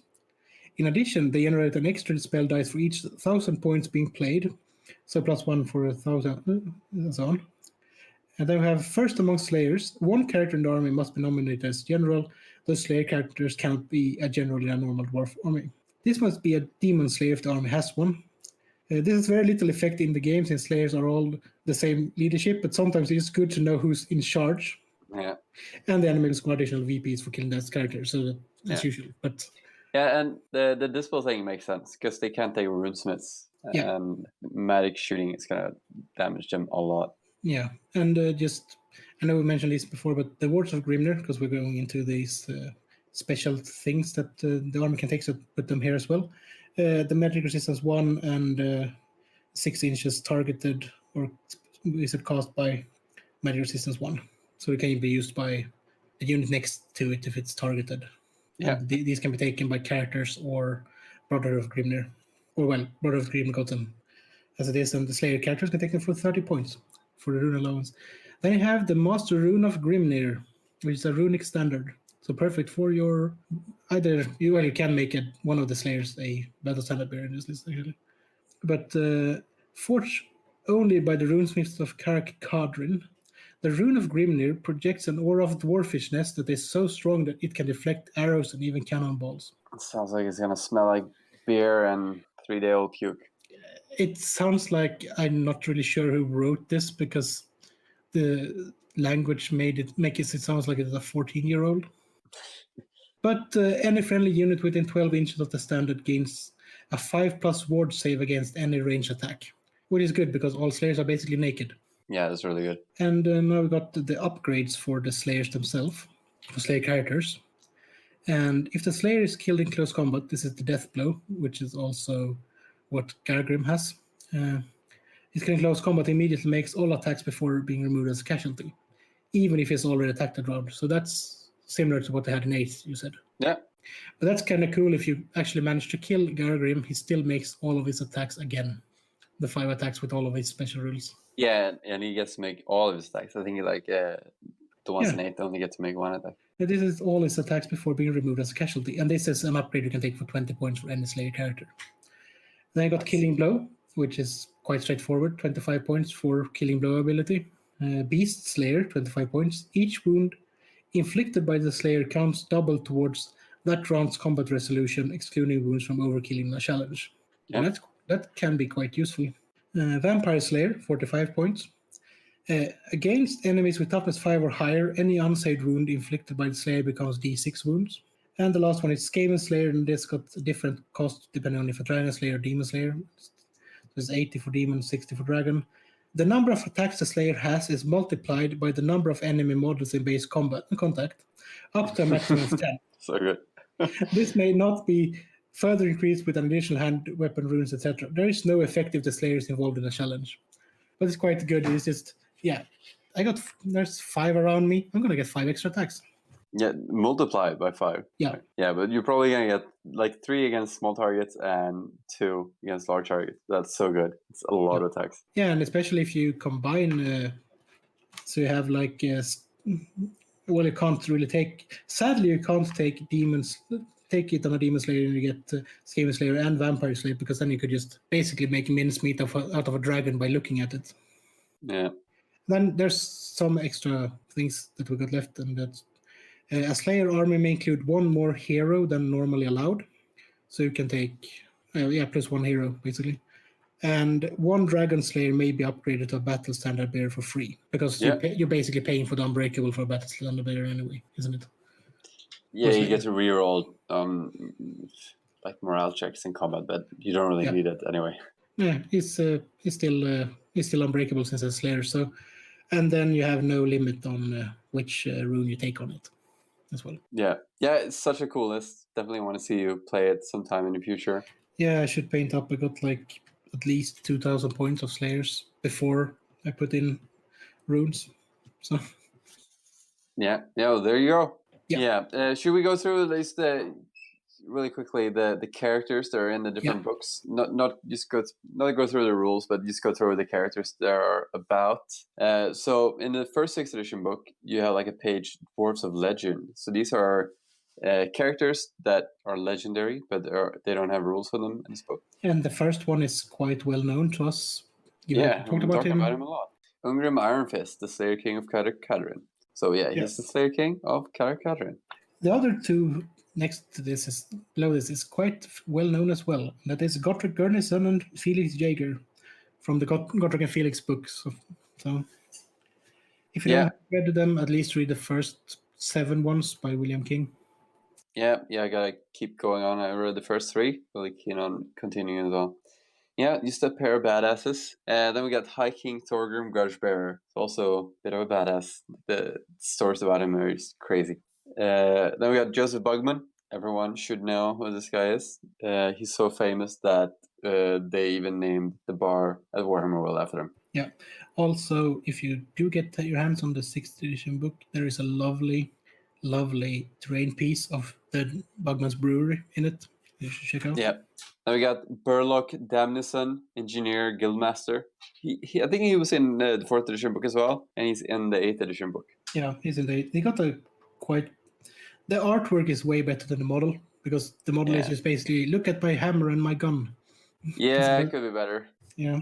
Right, so the characters that are actually in this first book are Thorek Ironbrow, Dwarf Rune Lord, Master of the Weapon Shops of Karak Azul. It's interesting that they put a lot of focus on the holds of the Grey Mountain in this book. Yeah, they didn't really go for the old holds in this one. Yeah, so he's got his Anvil of Doom. He's really good at using it. He's got his apprentice that helps him out. Yeah. He's a buffed up dwarf rune lord with an Anvil of Doom. That's basically it. He's got a rune hammer, and he's got a better armor, and he's got a second. We've got a new rune, hasn't it? Yeah, he's got a unique rune that only he can use. All the dwarves in the army cause fear is one of the effects. Pretty good. And then we got. Should we just move on, or should we want to talk more about him? Yeah. Next one is Dwarf King Alaric Ranulfson of Karakirn. So that's another character from the Grey Mountains. Yeah. He went to fight Archaean swords. Yeah. And he's the classic model, the dwarf model with the dwarf on 2 shield bearers, the one with massive axe and winged helmet. That's him. He's just called basically Dwarf Lord on Shield Bearer after this book. Yeah, he's like the king of Karak Azul, I think. The guy with the horn. He's just like random lord with horn after 4th edition. And he's quite expensive. Got some special weapon and armor, and the most important thing is probably that he restricts what you can take in your army. Yeah, he's a traditional, so cannons and stuff cost double, I think. At least thunders do. Gyrocopters, flame cannons, and organ guns cost twice the points they normally do. In addition, your army cannot have more models armed with a handgun than a crossbow. Yeah, and it's got a really cool helmet that you can spy. You can see like what units have fanatics in it and stuff. Yeah, and that is the only 2 special characters in the book. Yeah, so they put a lot of focus on the Grey Mountain characters in this one. So in the 6.5 book, they changed some of them out, though. Yeah, in the 6.5 book, I got it in front of me. So it's High King Thorgrim Grudgebearer on his throne of power. His giant sled. Yeah, so he's 780 points. I think he's the 2nd or 3rd most expensive character in the game at this point. Yeah. Zacharias the Ever-Living is more expensive, at least. It's like, of course. Either 980 or 1,020 points. I'm not sure which it is, but it is just around 1,000 points. So it's got that's a lovely model you see with the Dwarf Lord. They got a new one for 6th edition. I think there was one before with the Dwarf Lord on a throne with 4 dude. Yeah, there was an old one, and they made a new one for 6.5. So I'd say that he's worth it if you want to play a scenario with him or a campaign with him. Because he got loads of lovely rules, but it's still 780 points. Yeah, it's a lot of points. I mean, he's practically unkillable, and he's got one of Grimnir's axe, which is just madness. He can kill a lot of shit. Yeah. but is interesting, it's a very large part of your army. Given that, I wonder how many axes Grimner actually had, given that Gotrek has one of them as well. So yeah, well, that must be the second one then. He had two. Yeah, so he left one in in the Dwarf lands, and then died in the. But didn't really die. No, he gave one to his son that returned to the Dwarf Army, and that's the one that Thorgrim has. Yeah, and Gotrek found him in a cave. Yeah. So the next one in the book is a slightly changed, I'm not sure if it's actually slightly changed, version of Thoric Ironbrow that just went through. Yeah. It has obviously changed because the Anvil of Doom has changed itself. So, and then we got Joseph Bogman. Yeah, he really deserves to be in the book. He's like the most iconic dwarf. Yeah, he used to have an entire unit with him, after all. He used to be like it's like a Regiment of Renown thing, like the really old ones. I have that unit actually. It's nice models. He's gotten a lot of nice models during the years as well, just as Bugman specials at Warhammer World and stuff. And he's the only character here that we mentioned here that is a hero choice. So it's quite cheap, but he can include a unit of Longbeard Ranger. These are in addition to normal allowance of Longbeards and Rangers, but do not count towards the minimum unit of core troops choices in the army. So that is because you got the upgrade for Rangers in this book, the 6.5 book. Just going to mention other characters that are available for rules with 6th editions are Gotrek and Felix, Burlock Damnison, Rune Lord Crag the Grim, which is also a lovely model, really aged these days.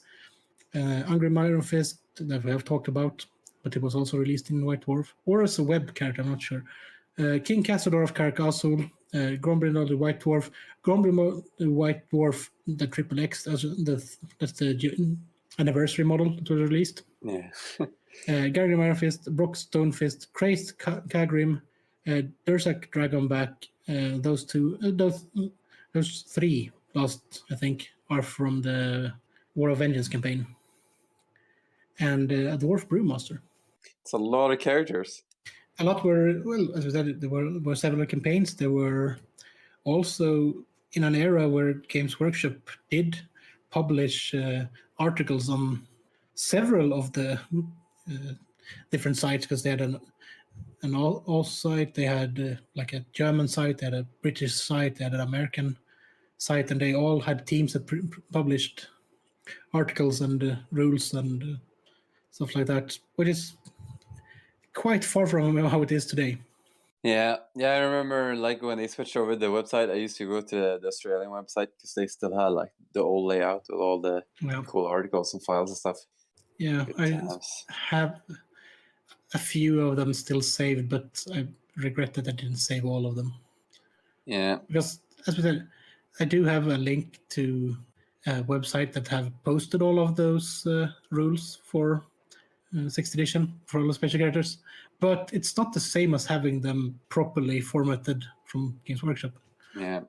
This is also like why everyone, or like why dwarves are so good. Like it's such a good faction, because we're just like dwarves. We're just longing for the old days. And we should just one more thing here that I remember. They did get a power sword after the Dark Shadows campaign, the dwarves. And it's they're basically their only stock made magic weapon. Because it's not runes or anything. It's just the Blade of Shining Death, 65 points. This sword has a blade enveloped in glittering light and can slice through the toughest armor. I mean, what else can it be? The character strikes in close combat with strength 5 and ignores armor saves. Yeah, other factions got Power Fists.